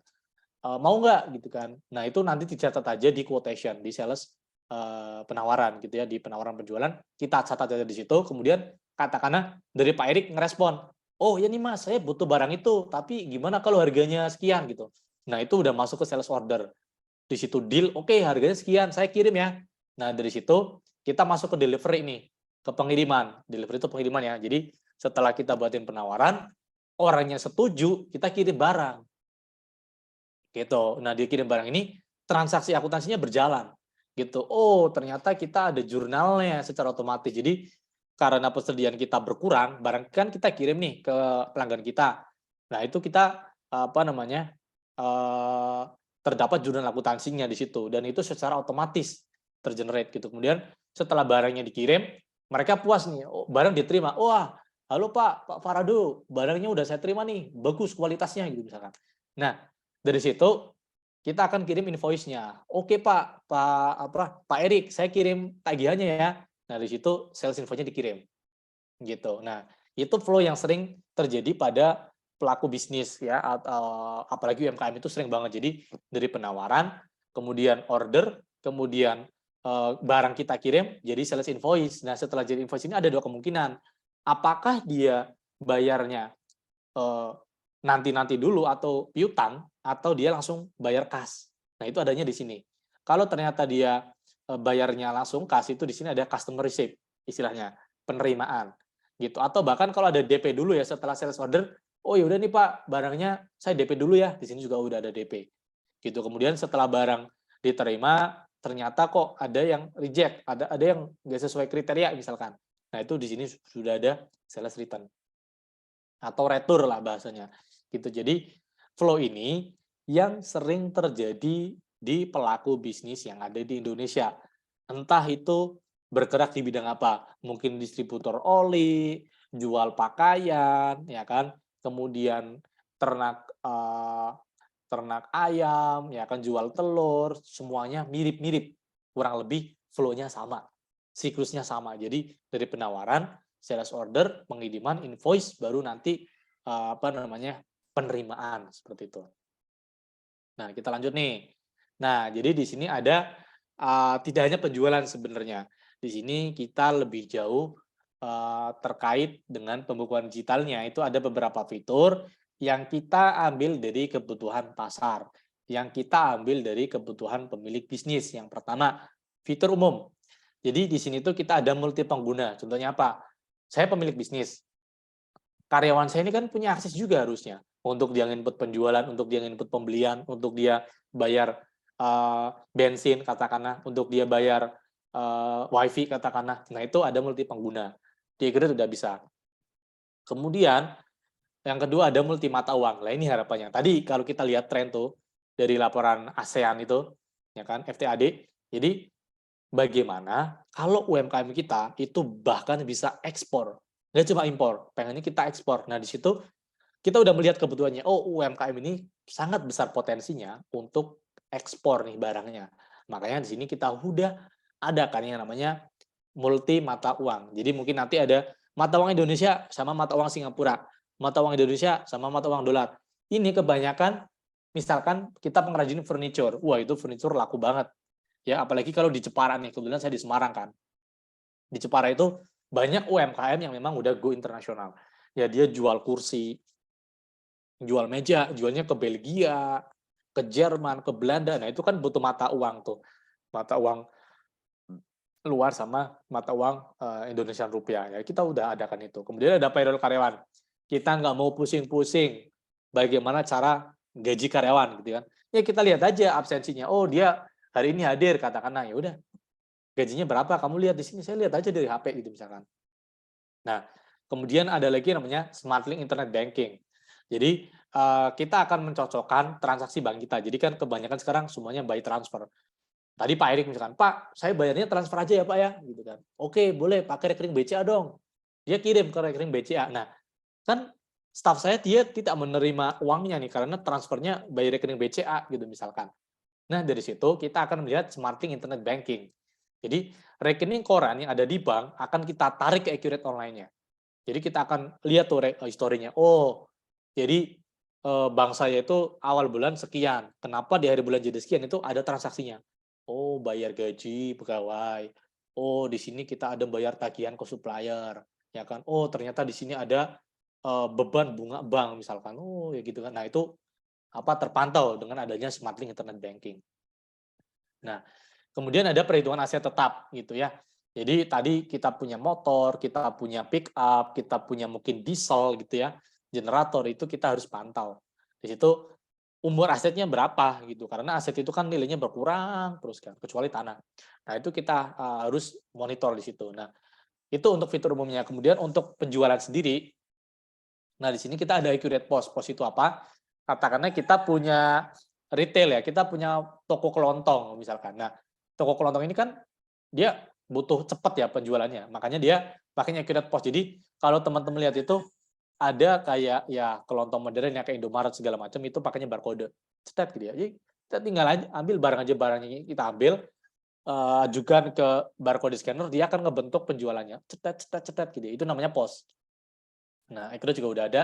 Kemudian ada yang namanya konsinyasi gitu. Jadi, nah ini strategi bisnis juga nih untuk konsinyasi. Jadi para pelaku UMKM juga boleh nih kita nitipin barang ke mungkin toko-toko yang udah gede gitu. Misalkan nih saya punya produksi telur asin nih gitu, saya cap telur asinnya merek Farado, kemudian saya titipkan dulu nih ke swalayan gitu kan, saya nitip dulu gitu kan. Nah jadi walaupun kita nitip ke toko kelontong sebelah gitu misalkan ya, kita catat, oh barang kita yang kita konsinyasikan telurnya berapa kilogram gitu. Jangan sampai kita konsinyasi ke warung tetangga tapi kita nggak catat. Nah itu kan kita berkurang persediaannya, malah bingung, malah kita lupa ternyata kita nggak ngambil uangnya nih kalau barang itu laku gitu kan. Nah itu salah satu pentingnya fitur konsinyasi. Ya, kemudian ada uang muka ya atau DP, pasti DP kita perlukan lah ya. Retur juga ada, kemudian ada tukar faktur, tukar guling lah, itu sudah ada kan. Gitu. Kemudian ada faktur sebelum pengiriman. Itu maksudnya kadang itu ada perusahaan yang mewajibkan bahwa lu barang lu apa namanya? Bayar dulu baru barang saya kirim. Gitu. Nah, itu namanya pengiriman faktur sebelum pengiriman, atau kebanyakan bisnisnya malah ya udah saya kirim dulu barangnya antar-antaran deh, bayarnya antar-antaran gitu misalkan. Nah, itu sesuatu yang berbeda. Makanya di sini kita adakan juga fiturnya pengiriman sebelum faktur sebelum pengiriman. Gitu. Kemudian terkait persediaan itu ada yang namanya stock of name. Jadi ya stock of name itu penting banget teman-teman. Setiap sebulan sekali ya minimal ya harus kita adakan stock of name. Gitu. Biar kita tahu nih kondisi stok kita itu berapa sih secara real time. Gitu. Kemudian ada pekerjaan pesanan atau job costing. Ini itu maksudnya kita produksi, katakanlah repackaging atau repacking atau apa namanya daur ulang gitu. Misalkan saya beli kacang mete 1 kilogram, misalkan. Saya jualnya nggak 1 kilogram saya mau jualnya per 25 kilogram. Bisa nggak? Itu bisa memakainya fitur job costing atau pekerjaan pesanan. Jadi semacam kita produksi, tapi ringan aja produksinya, nggak ribet-ribet kayak perusahaan manufaktur yang gede ya. Kita hanya rebranding aja. Dari 1 kilogram kacang mete, kita rubah ke 250 gram misalkan. Itu makanya job costing. Udah ada di Accurate-nya. Kemudian ada multi gudang sama multi satuan. Jadi multi gudang itu ya kita paham betul. Jadi gudang itu kebetulannya banyak ya. Misalkan gudang belakang itu untuk penyimpanan barang secara banyak komprehensif. Kemudian gudang depan itu digunakan untuk penjualan misalkan. Nah, itu juga bisa dibedakan. Kemudian ada multi satuan. Contohnya tadi ada kilogram, ada gram. Ya kan? Mungkin ada yang lebih kompleks lagi. Ada yang namanya pieces, ada yang lusin, ada yang box gitu misalkan. Sampai 5 tahapan misalkan. Nah, itu kita udah bisa adanya multi satuan. Jadi satu box itu berapa lusin, gitu kan? Satu lusin berapa pieces misalkan. Nah, itu ada pengaruh ke harga jualnya, pengaruh ke harga HPP-nya, harga modalnya. Itu kan nggak mungkin kita jual rokok 1 bungkus sama dengan 1 biji kan nggak mungkin tuh manajemen harganya. Makanya di sini kita perlukan multi satuan biar kita bisa mantau. Ini rokok kalau 1 bungkus harganya berapa, sedangkan kalau 1 ulir, 1 biji itu harganya berapa. Itu bisa kita hitung. Nah, kemudian ada yang namanya nomor seri atau batch. Atau kita gampangnya itu namanya tanggal kadaluarsa lah. Gitu. Jadi kita punya barang, kita punya makanan itu ada tanggal kadaluarsanya. Gitu misalkan. Oh, ini makanan nih, saya jual Marimas nih. Expired date-nya kita lihat berapa, itu bisa dipantau juga. Jadi biar kita tidak salah-salah menjual barang. Bukan dapat untung malah dapat komplain misalkan karena kita jual barang yang kadaluarsa gitu kan. Nah, itu kan repot. Makanya kita juga udah adakan nih. Jadi pembukuan digital tidak melulu tentang kas, tapi kita benar-benar simplify, kita benar-benar menyederhanakan proses bisnis teman-teman. Gitu ya. Jadi penjualan terkait tadi retur, terkait tanggal kadaluarsa, terkait barang titipan atau konsinyasi itu ada semua. Gitu. Sampai nanti kalau ada manufaktur atau mungkin di sini Pak, saya produksi briket nih, mau kita ekspor nih ke Belgia misalkan. Bisa nggak? Bisa, karena di sini kita ada fitur tambahan atau add-on yang namanya manufaktur. Jadi benar-benar kita udah menyediakan dari ibaratnya dari UMKM sampai dengan bisnis yang udah apa namanya well perform gitu ya, yang dia udah bagus, jalannya udah gede, udah siap ekspor produksi skala besar itu dia udah siap. Sampai pos pun kita udah siap gitu ya. Istilahnya dari hulu sampai hilir untuk laporan keuangan kita memang sudah adakan seperti itu.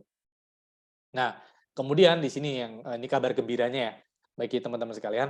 Jadi yang namanya pembukuan digital tidak melulu adanya di laptop, tidak melulu adanya di komputer. Saya tidak bisa komputer nih Mas, gitu. Apa solusinya nih, gitu kan? Nah, nggak usah khawatir karena di sini kita juga ada Accurate Light, Accurate Post, sama Canvasser. Semuanya bisa diakses dari HP, gitu kan? Jadi katakanlah Canvasser itu apa sih? Ya untuk sales gitu katakanlah. Saya produksi botol minuman gitu kan. Nah, sales saya itu saya mintanya door to door nih Pak ke calon customer, bisa nggak? Bisa. Nanti pakainya Canvasser. Gitu Canvasser itu untuk sales order ya, untuk pesanan penjualan. Jadi si salesman itu dia datang ke pasar-pasar nih, dia akan ngerekap mana ada yang mau beli nggak gitu kan. Itu namanya Canvasser. Nah, kemudian ada lagi namanya Accurate Post. Tadi udah saya terangkan. Accurate Post itu contohnya itu katakanlah toko kelontong modern gitu atau kelontong punya bapak ibu mau dipostkan juga nggak apa-apa gitu. Jadi kayak Indomaret itu sebagainya itu pakainya pos gitu. Jadi kita pakainya barcode scanner, tinggal cetat itu udah selesai. Gitu ya, tercipta penjualan. Kemudian ada Accurate Light. Accurate Light ini adalah anak atau istilahnya adik dari Accurate Online. Jadi resumenya itu ada di Accurate Light ini. Itu sudah ada laporan penjualan, sudah ada laporan pembelian, sudah ada biaya, ya kan? Kemudian ada lagi laporan analisa penjualan per minggu. per hari, per bulan itu udah ada. Gitu. Ini salah satu kemudahan digital yang memang kita tawarkan. Gitu. Jadi tidak hanya di laptop, bagi teman-teman atau bagi pelaku bisnis yang memang tidak tahu akuntansi, tidak tahu teknologi, minimal HP bisa, itu sudah oke. Nah, kita balik lagi ke tadi. Ciri UMKM 4.0 adalah leadership dan manajemen yang juga pola pikirnya harus digital. Kalau dia tidak bisa laptop, minimal dia bisa HP. Gitu ya. Dia bisa internet marketing, ya kan, digital marketing, kemudian pembukuannya udah digital gitu, dari HP dia udah bisa nginput tuh penjualannya gitu. Nah, kita lanjut ya. Nah, jadi ini juga kabar bahagianya lagi ya. Jadi kita selalu growing up, kita selalu update dengan kemajuan zaman, dengan kemajuan teknologi. Jadi kita juga sinkron dengan yang namanya marketplace. Karena tadi kan kita udah melihat nih, wajah ekonomi dunia sekarang saat ini salah satunya adalah marketplace. Gitu ya. Makanya di sini penjualan ibu bapak yang ada di marketplace, katakanlah Shopee, Blibli, Tokopedia, Lazada, Elevenia, bahkan TikTok, itu bisa kita impor ke Accurate Online untuk dijadikan laporan keuangan. Gitu. Ya kan? Jadi sangat simpel.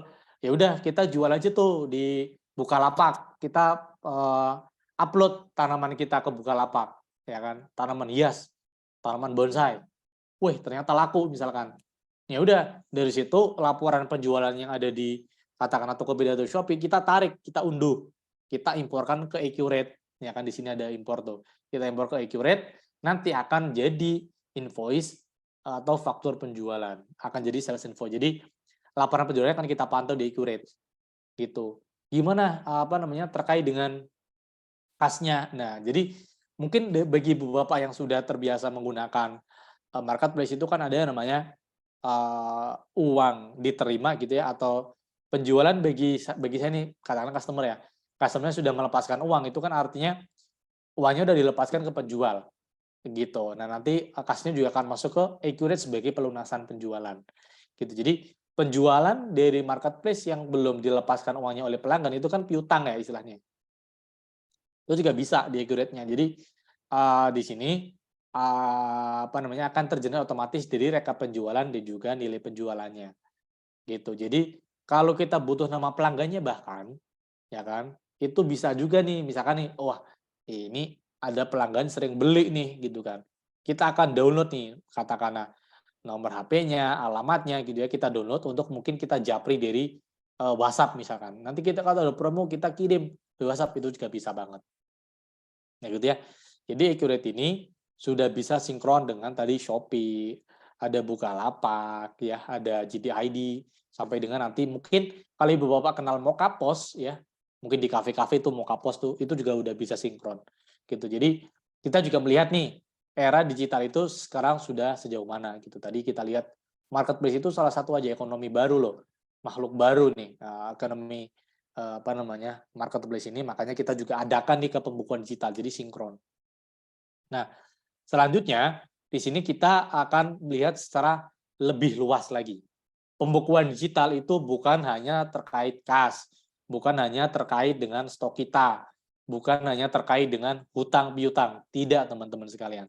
Jadi kita akan kenalan bagaimana Accurate ini mempunyai jaringan. Itu jaringannya luas sekali. Jadi yang pertama, tadi kita sudah dikenalin konsep cloud computing dari Pos Indonesia ya. Bagaimana kita melakukan transaksi penyimpanan data itu by cloud, ya kan, by cloud computing, by awan, ya kan. Semuanya tidak ada secara fisik teknologinya misalkan. Nah, di sini juga kita sudah bisa adakan. Jadi yang pertama terkait dengan omni channel. Apa itu omni channel? Omni channel ini adalah software yang digunakan untuk manajemen penjualan di marketplace. Contohnya, saya sebenarnya toko fisiknya cuma ada satu, tapi untuk toko online saya di Shopee itu ada 3 Mas. Di Tokopedia saya ada 2. Ya kan, di Blibli saya ada 3 toko. Cara sinkronnya bagaimana nih Mas? Gitu kan. Nah, itu namanya softwarenya adalah omnichannel yang digunakan untuk sinkronasi antara satu toko di marketplace dengan toko lainnya. Jadi katakanlah saya beli dari supplier totalnya 100 unit. Nah, karena tadi di Shopee ada 3 toko, di Tokopedia ada 2 toko, kita akan distribusikan masing-masing.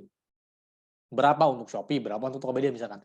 Nah, itu namanya manajemen stok yang itu diatur sama omnichannel. Dan omnichannel ini juga sudah sinkron dengan Accurate Online seperti itu. Kemudian ada lagi cashier system. Cashier system itu POS gitu. Jadi tadi ya untuk toko kelontong modern gitu ya. Yang pertama ada Accurate POS. Ada Accurate POS itu tadi untuk kelontong untuk modern untuk kelontong dan sebagainya. Kemudian ada Pawun, ada Moka, kemudian ada buy seller. Ada iSeller itu ya. Itu juga udah bisa. Kemudian di sini ada add-on yang sebelah kiri itu ya. Jadi add-on ini ada multi branch, misalkan Mas, saya tuh cabangnya udah banyak loh. Bisa nggak nih Accurate-nya? Accurate udah bisa nih Bapak Ibu sekalian. Jadi ada namanya multi branch atau banyak cabang. Ada cost and profit center, misalkan saya itu punya divisi, katakanlah saya di digital printing ya. Saya itu punya divisi digital printing nih Mas. Ada juga yang nyetak banner, ada juga yang bikin undangan.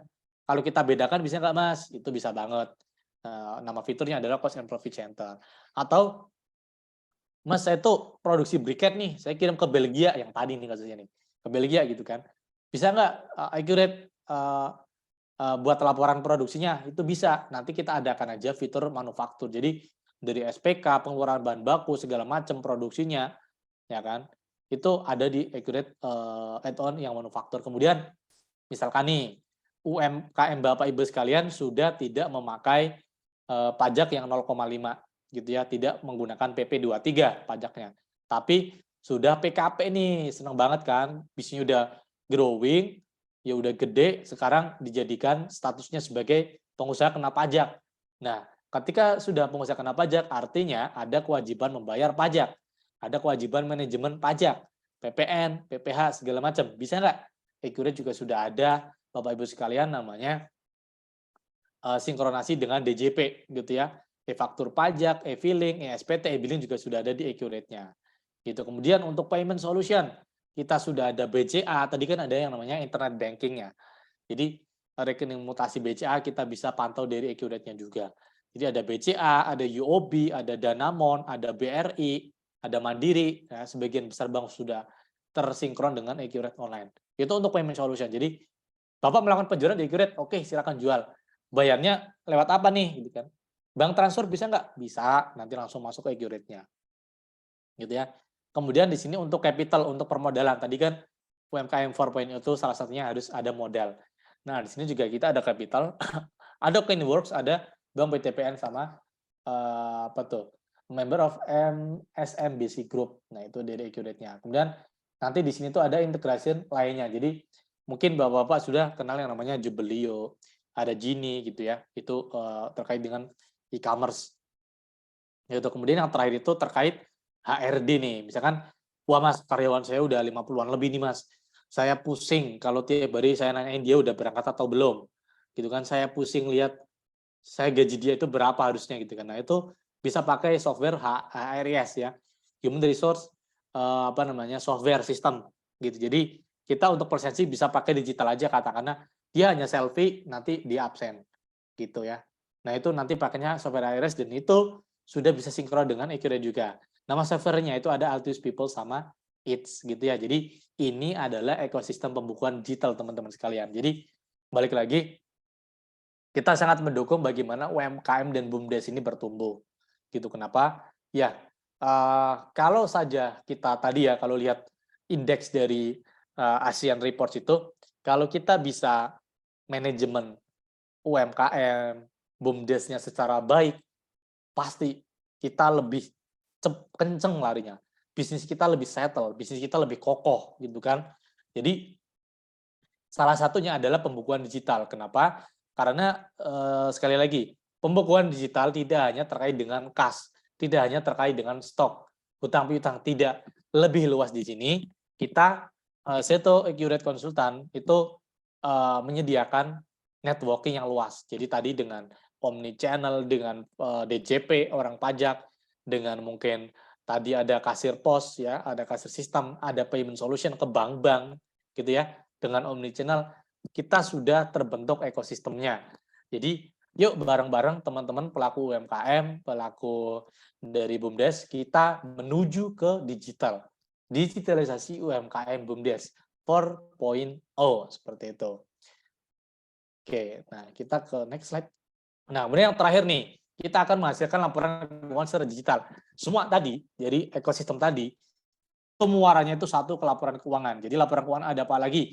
Yang pertama, laporan laba rugi, laporan neraca arus kas tadi ya, bagaimana sih sisa kas kita berapa. Nah, itu adanya di arus kas. Ada laba ditahan, ada perubahan modal. Mas, saya usaha tuh bisnisnya awalnya itu 100 juta. Sekarang modal saya berapa nih Mas gitu kan. Nah, itu ada di laporan perubahan modal.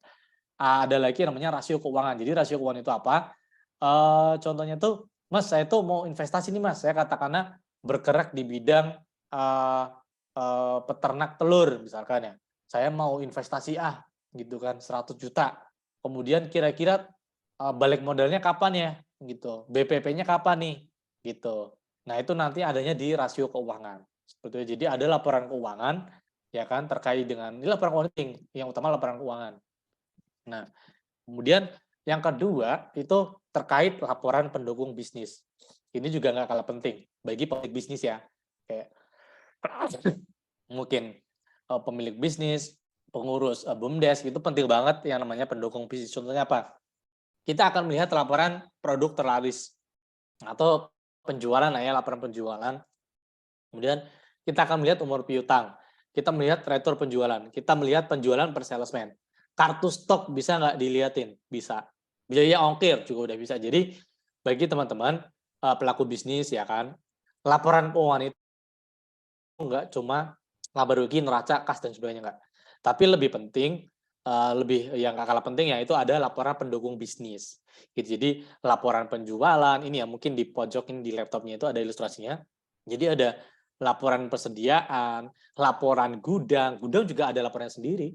Tanggal dia kedaluarsa, tanggal dia produksi itu harus ada laporannya. Ada laporan gudang, ada laporan salesman. Yang kita punya salesman nih, berapa penjualannya nih, gitu kan itu sudah ada. Ada buku besar, ada kas kita nih berapa, ada kas dan bank kita tadi di BCA berapa sih, di Danamon berapa ya kan, di BRI berapa itu ada laporannya. Gitu teman-teman sekalian. Untuk pemaparan dari materi kita terkait digitalisasi UMKM. Gitu. Mungkin saya kembalikan ke moderator. Silahkan, Pak. Oke, Mas, makasih. Ya, terima kasih Siap. Pak Farado. Ini kayaknya saya banget ini. Bisanya cuma jualan, nggak ada pembukuan. Nggak tahu untung rugi ini. Gitu. Ya, tipikal bisnis soalnya Pak. Gitu. Soalnya kalau udah Ya, betul. Nah, itu. hitung begitu udah ribet. Betul. Makanya istilahnya butuh asisten nih, Pak. Iya. Gitu. Asistennya nggak cuma orang nih, teknologi juga sudah bisa loh, gitu kan. Betul, Mas. Ini mungkin pengen nanya nih mewakili juga teman-teman ya. Itu semua bisnis ya? Betul. Laundry, koperasi juga teman-teman koperasi, teman-teman yang pengusaha laundry, apapun usahanya, yang small maupun yang besar bisa menggunakan ini ya. Betul. Dari UMKM ya, itu udah bisa semuanya.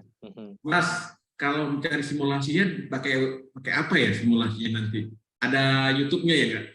Boleh, nanti untuk YouTube-nya ada juga yang nanti kita bisa show juga nih. Jadi kita juga punya channel YouTube nih Pak, gitu. Ya kan nanti bisa dibantu sama tim dari saya itu mungkin itu nanti kita bisa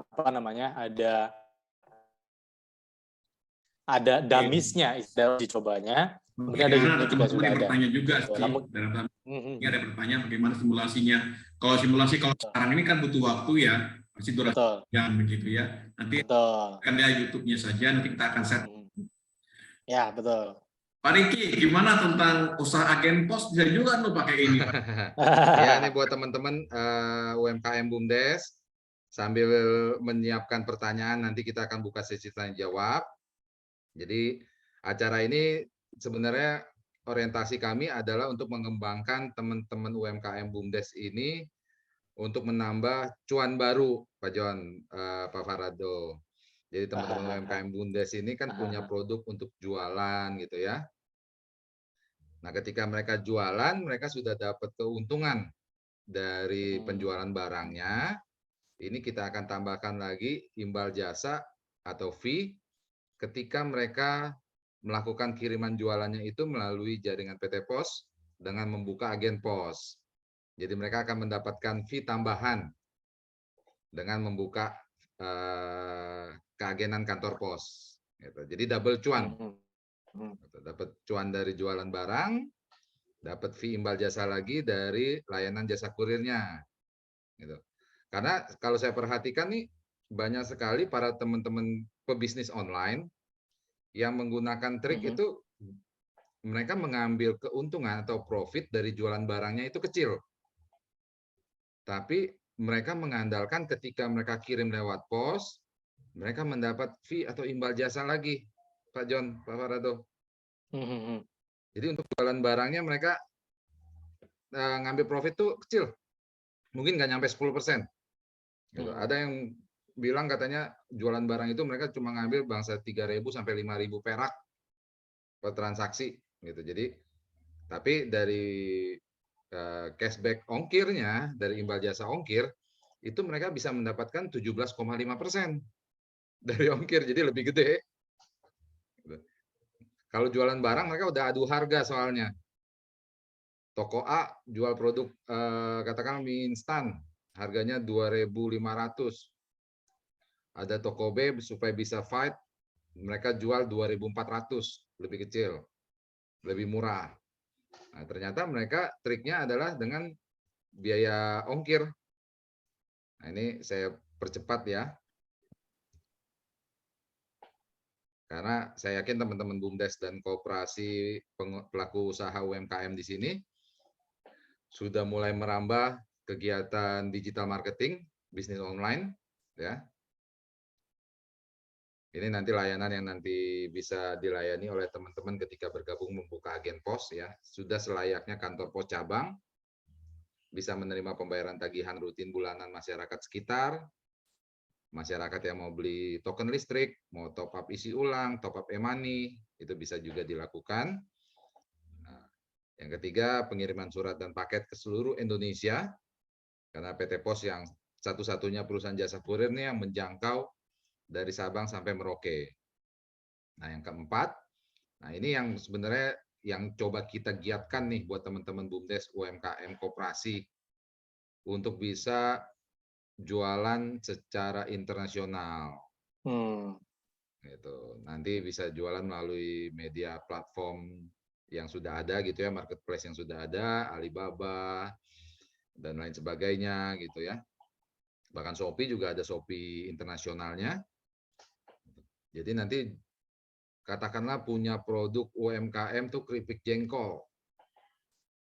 Tapi marketnya bisa kirim ke Hong Kong, ke Taiwan gitu ya, ke Brunei. Nah, ini menggunakan jaringan PT Pos. Karena PT Pos sudah bekerja sama dengan lebih dari 200 negara nih, Bapak Ibu. Tergabung dalam asosiasi kantor pos seluruh dunia. Atau yang biasa kita sebutnya tuh UPU. United Postal Union. Ini barang jualan Bapak Ibu ini bisa diterbangkan, bisa dijual lebih dari 200 negara. Dapat cashback-nya juga jauh lebih besar. Imbal jasanya lebih menarik. Nah, yang kelima, Bapak Ibu juga bisa melakukan penjualan benda-benda pos, ada materai, perangko, dan lain sebagainya. Nah, ini breakthrough terobosan PT Pos. Nah, ini yang saya coba kasih simulasi buat Bapak Ibu sekalian. Jualan barang, dapat imbal jasa dari ongkir. Nah, kalau kita lihat tuh di tabel yang sebelah kanan ya, itu adalah besaran fee yang nanti diterima oleh Bapak Ibu ketika melakukan kiriman lewat PT Pos sebagai agen pos. Yang paling banyak untuk kiriman domestik, yang nomor 2 kilat khusus, dan yang nomor 5 ekspres. Itu fee-nya paling kecil aja Bapak Ibu bisa dapat 17,5%. Ketika omsetnya sudah di atas 25 juta, fee-nya 20% nih. Coba kita hitung-hitungan bisnisnya nih. Katakanlah dalam satu hari kirimannya itu 40 paket. Rata-rata ongkirnya katakanlah 25.000 lah misalkan per paketnya. Kali 40, kalau dalam sebulan kurang lebih sekitar 25 juta omsetnya untuk kurir. Ongkirnya dalam sebulan 25 juta, kita kali 17,5%. Bapak Ibu akan mendapatkan fee imbal jasanya itu 4.375.000. Nah, ketika omsetnya sudah 100 juta sebulan, ini perhitungan fee-nya naik nih, menjadi 20% nih persentasenya. 100 juta kali 20%, maka dapat 20 juta nanti imbal jasanya. Kalau Bapak Ibu sekalian tadi di awal sempat menyaksikan video testimoni agen Pos Fajar di Bandung, ini beliau bisa mencapai omset 1,5 miliar sebulan. Nah, tinggal dihitung tuh Bapak Ibu fee-nya Kang Fajar.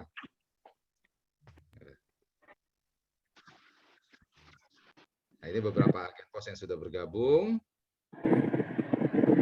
Untuk sekarang pendaftarannya ini tanpa biaya franchise, tanpa biaya pendaftaran alias gratis Bapak Ibu. Syaratnya sudah pasti harus memiliki tempat usaha ya, yang strategis, representatif gitu. Karena nanti Bapak Ibu sekalian akan membawa nama besar PT Pos Indonesia.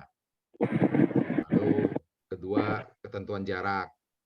Dipastikan jarak antar agen itu tidak terlalu dekat. Nanti untuk penentuan jarak maupun tempat usaha apakah memenuhi atau tidak, ini bisa kirimkan foto-foto tempat yang mau diajukan dengan Sherlock Google Maps-nya ini ke nomor saya atau di grup yang sudah dibuatkan oleh Pak John. Nanti kita coba cek. Karena tanpa biaya pendaftaran alias gratis, perlengkapan peralatan ini disediakan oleh calon agen ya Bapak Ibu. Seperti komputer, printer, ada timbangan, karyawan, sampai renovasi tempat jika dibutuhkan, itu disediakan oleh calon agen. Dokumen yang dibutuhkan juga nggak ribet, cukup dengan KTP, kartu keluarga, NPWP, cover buku tabungan. Ditambah dengan NIB ya, sesuai dengan peraturan pemerintah terbaru, harus menyertakan nomor induk berusaha.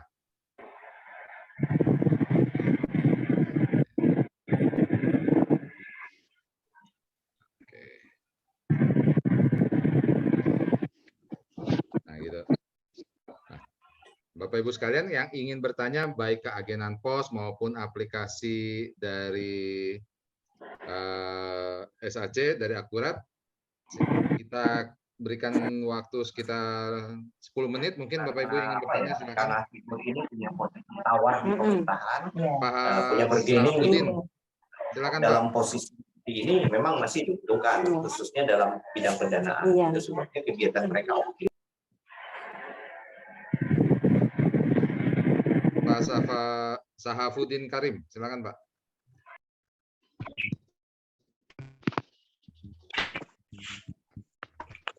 Di unmute dulu Pak.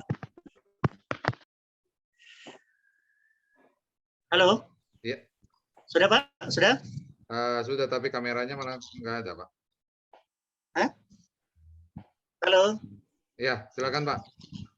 Ya, sangat menarik materi ini Pak, terkait dengan bagaimana suatu usaha ini kita kerjakan dengan baik, dengan manajemen yang lebih baik, yang lebih bagus, terkait dengan laporan keuangan sehingga bisa kita membaca perkembangan usaha itu. Ya, di latar ini Pak, mungkin bisa melihat toko kelontong saya, ya. Itu produk-produk yang di belakang saya ini, mungkin saya kesulitan Pak cara mencatatnya gimana gitu. Karena kalau saya dengar tadi misalnya kita pakai kayak di Indomaret atau apa yang lain sebagainya, yang sudah pakai mesin kas itu kan tinggal barcode-nya saja. Kami ini kan belum punya itu. Nah, mungkin catatan-catatan manualnya gimana sih membuatkan pencatatan-pencatatan itu sampai pembuatan laporan keuangan. Apakah di dalam aplikasi yang di-share itu, aplikasi Akurat itu bisa kita lakukan atau bisa kita mencatat dalamnya itu sehingga ada laporan keuangan yang bisa kita dapatkan.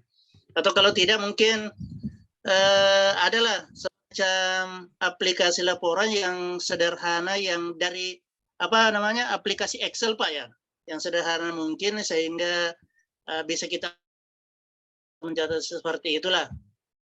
Karena terus terang kami ini hanya tahunya saja belanja, ya ada hasil penjualan, kita tidak tahu, hanya menjual selisih misalnya 1.500, ya kita tidak tahu dalam sebulan atau dalam berapa itu berapa untungnya kita tidak tahu, hanya kita melihat saja oh modal awal sekian, misalnya katakanlah 2 juta atau berapa juta, oh uang saya sekarang segini, oh produk ini begini, nah, paling itu saja, tidak ada laporan secara tertulis, sehingga mungkin bisa walaupun usaha-usahanya masih kecil Pak, tapi ya paling tidak bisa kita baca, oh ternyata perkembangan usaha saya seperti ini. Ya, sekira itu Pak. Makasih banyak. Oke, makasih Ya, Pak Saputri. makasih Pak Saputri. Terus Pak buat bisnis. Ada bodongnya di belakang itu, ada sampo, ada sabun. Iya. Oke Pak, ya itu. Itu Pak. Gimana Mas Silakan Pak Parado? Parado mungkin masih bisa ditanggapi Pak. Boleh, Bapak boleh. Ibu sekalian yang lain yang ingin bertanya silakan. Oke, suara saya jelas ya? Jelas Pak. Oke, jadi mungkin gini. Kalau kita lihat ya, toko kelontong itu kan barangnya itu kebanyakan yang mungkin ya, kalau kita nyebut brand itu mungkin dari Unilever, dari Wings, kan kayak gitu ya. Nah, biasanya mereka itu di belakangnya itu sudah ada barcode-nya. Gitu. Nah, kalau ternyata Pak Sahfudin nggak mau repot, itu bisa pakai barcode itu aja sekalian. Gitu. Jadi di situ bisa langsung digunakan, kita masukkan ke database, kalau ada penjualan tinggal scan langsung. Jadi katakanlah nih, ada yang beli katakanlah deterjen Rinso gitu kan. Itu nanti tinggal scan karena di belakang Rinso itu ada barcode-nya itu, Pak. Gitu. Itu juga bisa langsung digunakan. Kayak gitu sih. Gitu. Jadi itu nanti juga kayak Bapak main Facebook aja, Pak. Ya mungkin butuh pengenalan di awal-awal ya. Butuh pengenalan di awal-awal. Kalau sudah hafal tata letaknya, cara nginputnya gimana, enak lah gitu. Apalagi kan toko kelontong ini kebanyakan barangnya sudah itu aja. Kebanyakan perputarannya aja yang cepat. Ada barang Rinso, sabun dan sebagainya itu aja kan. Brandnya kan itu aja. Itu lebih enak. Kita pakai barcode-nya dari perusahaan kita seperti itu. Itu mungkin Pak Sahfudin. Oke, siap. Mau ke Saprila dulu. Ada lagi mungkin Bapak Ibu yang ingin bertanya silakan.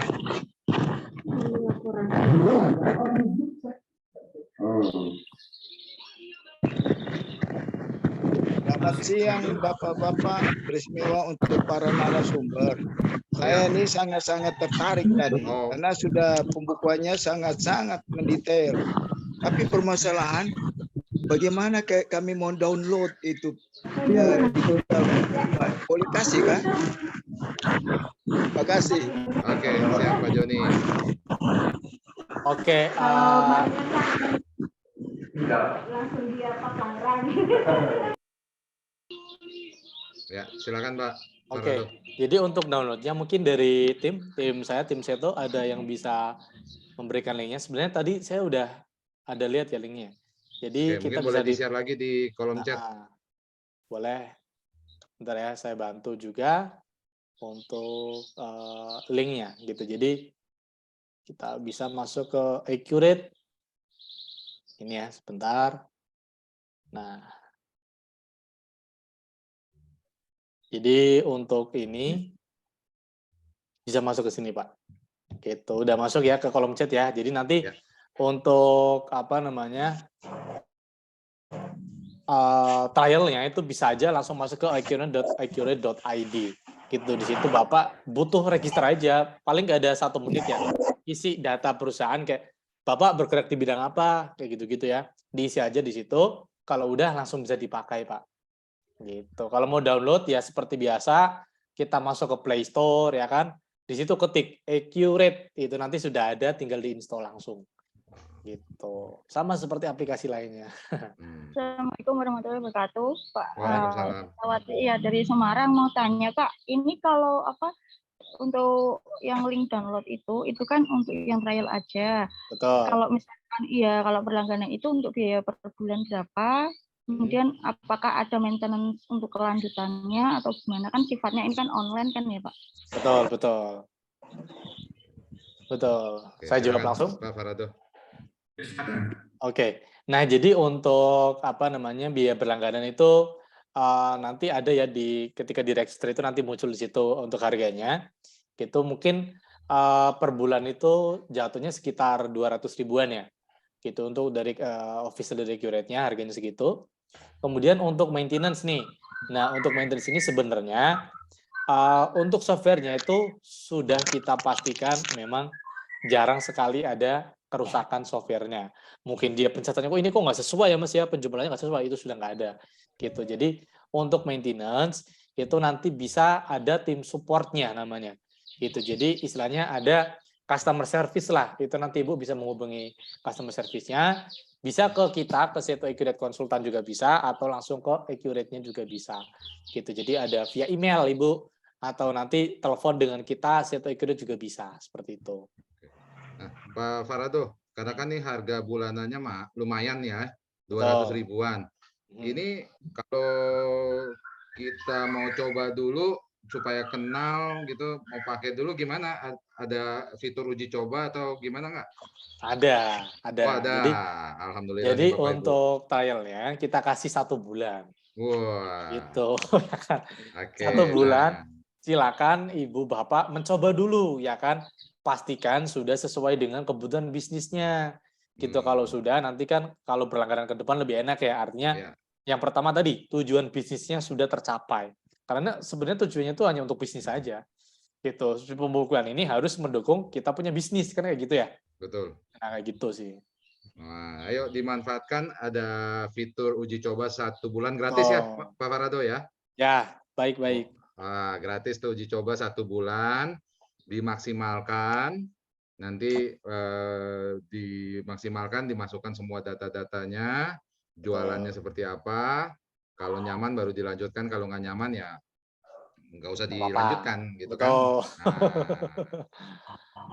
Mas Farado, kalau orang sudah install gitu ya, ingin belajar lagi, ingin tahu gimana sih tekniknya pembukuan, jangan-jangan masuk uang itu ke kredit atau di debit misalnya, atau ada yang deposit agen pos gitu ya, terus kan ada uang muka begitu, itu di mana pesannya? Kira-kira ada ininya nggak? Ada helpdesk-nya atau apa ya untuk MPI? Ada. Jadi ya balik lagi ya, dari kita kan konsultan sebenarnya nih. Seto Accurate konsultannya. Jadi memang kita itu konsultannya nih. Gitu. Jadi entah itu terkait dengan softwarenya, Accurate-nya atau terkait dengan akuntansinya nih, lebih utama kan kita mau belajar akuntansi ya. Jadi akuntansinya juga boleh banget nanti ditanyakan ke tim kita konsultan. Gitu. Jadi kita welcome banget kalau ada dari teman-teman UMKM yang mau belajar bareng kita, ataupun bahkan kita mau ada ini acara kayak gini gitu ya, nggak apa-apa banget gitu. Ke depan yang penting kita mengedukasi bagaimana literasi digitalisasi pembukuan seperti itu, Pak. Gitu. Masih ada pertanyaan nih tentang koperasi ya, Oke ya. Betul. Ya. Pertanyaannya, apakah unit simpan pinjam koperasi apa bisa ya? Nah, untuk koperasi simpan pinjam ini kan balik lagi nanti fokusnya itu kan ke bunga ya. Nah, kita perlu tahu dulu nih bunganya konsepnya seperti apa. Mungkin itu ada bunga majemuk gitu kan, berbeda nih kalau dia terlambat untuk payment-nya, mungkin ada sedikit perlakuan bunga. Nah, itu nanti kita bisa akali transaksinya bagaimana, yang penting tidak menyalahi tadi akuntansinya. Gitu. Nah, untuk bisa atau tidak kita harus lebih detail lagi nih Pak, tahu karena berbeda koperasi simpan pinjam pun biasanya perlakuan bunganya beda. Nah, gitu. Jadi kita perlu komunikasi lebih lanjut. Bagaimana sih apakah cocok atau tidak? Boleh nanti konsultasi terlebih dahulu. Gitu. Secara garis besar untuk pembukaan bisa. Konsultannya gitu ya, Pak Farado. Boleh, ada banget gitu. Nanti mantap ini Pak Jon. Ada lagi Bapak Ibu yang link YouTube-nya ya. Ya boleh. Boleh. teman-teman di grup WA, nanti grup Telegram. Betul. Ini. Oke, Pak Riki, gimana? Ya, mungkin itu Pak John untuk sesi kita pada siang hari ini. Ada yang ingin ditambahkan mungkin dari Pak John dari PT Pos, silakan. Oke, terima kasih banyak, Pak Riki. Pertama kali saya ucapkan lagi terima kasih kepada Mas Parado, ilmunya luar biasa banget buat teman-teman UMKM, teman-teman pelaku usaha dimanapun untuk literasi pembukuan digitalnya itu sudah mulai terasa gitu ya. Ada informasi, ada akses tool yang bisa dipakai gitu ya menggunakan aplikasi tersebut. Kemudian nanti tadi Pak Riki juga menyampaikan bahwa ada peluang usaha untuk membuka agen pos, itu silakan. Nanti kita sharekan kembali ke materi dari Pak Riki sampai pendaftarannya kita start lagi di grup untuk teman-teman yang berkeinginan untuk membuat berwirausaha sebagai pengelola agen pos, kantor pos yang dikelola oleh masyarakat di situ akan mendapatkan jasa. Rado, ini kegiatan ini di-live-kan juga ke TV Desa dan ID Petani. Ini ucapkan terima kasih banyak kepada TV Desa, juga ke ID Petani. Kegiatan webinar kita ini adalah semua masyarakat Indonesia berhak menerima informasi itu ya, yang sifatnya meningkatkan bisnis. Dan ini yang kami kelola, saya sama Pak Riki, untuk sharing informasi setiap Kamis untuk berbagi informasi apapun tentang bisnis terutama dengan narasumber dari manapun, dan kali ini temanya tentang keuangan. Minggu depan tentang bagaimana membuat foto produk. Nah, ini Pak Riki, ini foto produk juga menjadi bagian ya buat para UMKM gimana berjualan di media sosial supaya menarik gitu ya. Rasa itu kembali sekali lagi terima kasih Mas Parado ya atas paparannya, dan jangan lupa untuk YouTube-nya di-share supaya teman-teman mendapatkan benefit tambahan dari kegiatan acara ini. Oke, baik. Terima kasih Pak Joni. Jangan lupa Bapak Ibu sekalian untuk di set di reminder jadwalnya setiap hari Kamis jam 10. BUMDes Talk kita ini senantiasa menghadirkan narasumber-narasumber yang sangat-sangat hebat, yang sangat ahli di bidangnya masing-masing, dengan tujuan untuk meningkatkan literasi bisnis teman-teman UMKM, BUMDes, dan koperasi, sehingga bisnis Bapak Ibu sekalian ini bisa berkembang. Bukan hanya untuk wilayah dalam negeri, tapi kita harapkan produk-produk Indonesia ini bisa merambah ke mancanegara. Sukses terus buat Bapak Ibu sekalian. Terima kasih Pak Parado buat waktunya, buat berbagi ilmu buat kita pada siang hari ini. Terima kasih Pak Parado. Terima kasih semuanya tim. Terima kasih teman-teman. Pak Joni, Pak Riki semuanya. Terima kasih. Kita jumpa Terima kasih lagi Pak Riki, Pak John.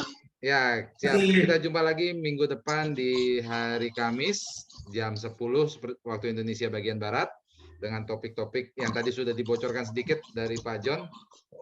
Cara membuat foto yang fotogenik. Nah, supaya jualan Bapak Ibu ini diupload di Instagram, Facebook, di e-commerce gitu ya, marketplace. Ini menarik gitu. Gambar yang berbicara gitu ya, Pak. Betul. Oke. Jangan lupa dicatat hari Kamis depan jam 10. Oke. Oke, siap Pak Riki. Terima kasih Pak. Terima kasih semua. Oke, wassalamualaikum warahmatullahi wabarakatuh. Salam sukses, salam sejahtera. Selamat siang semua. Siang semuanya.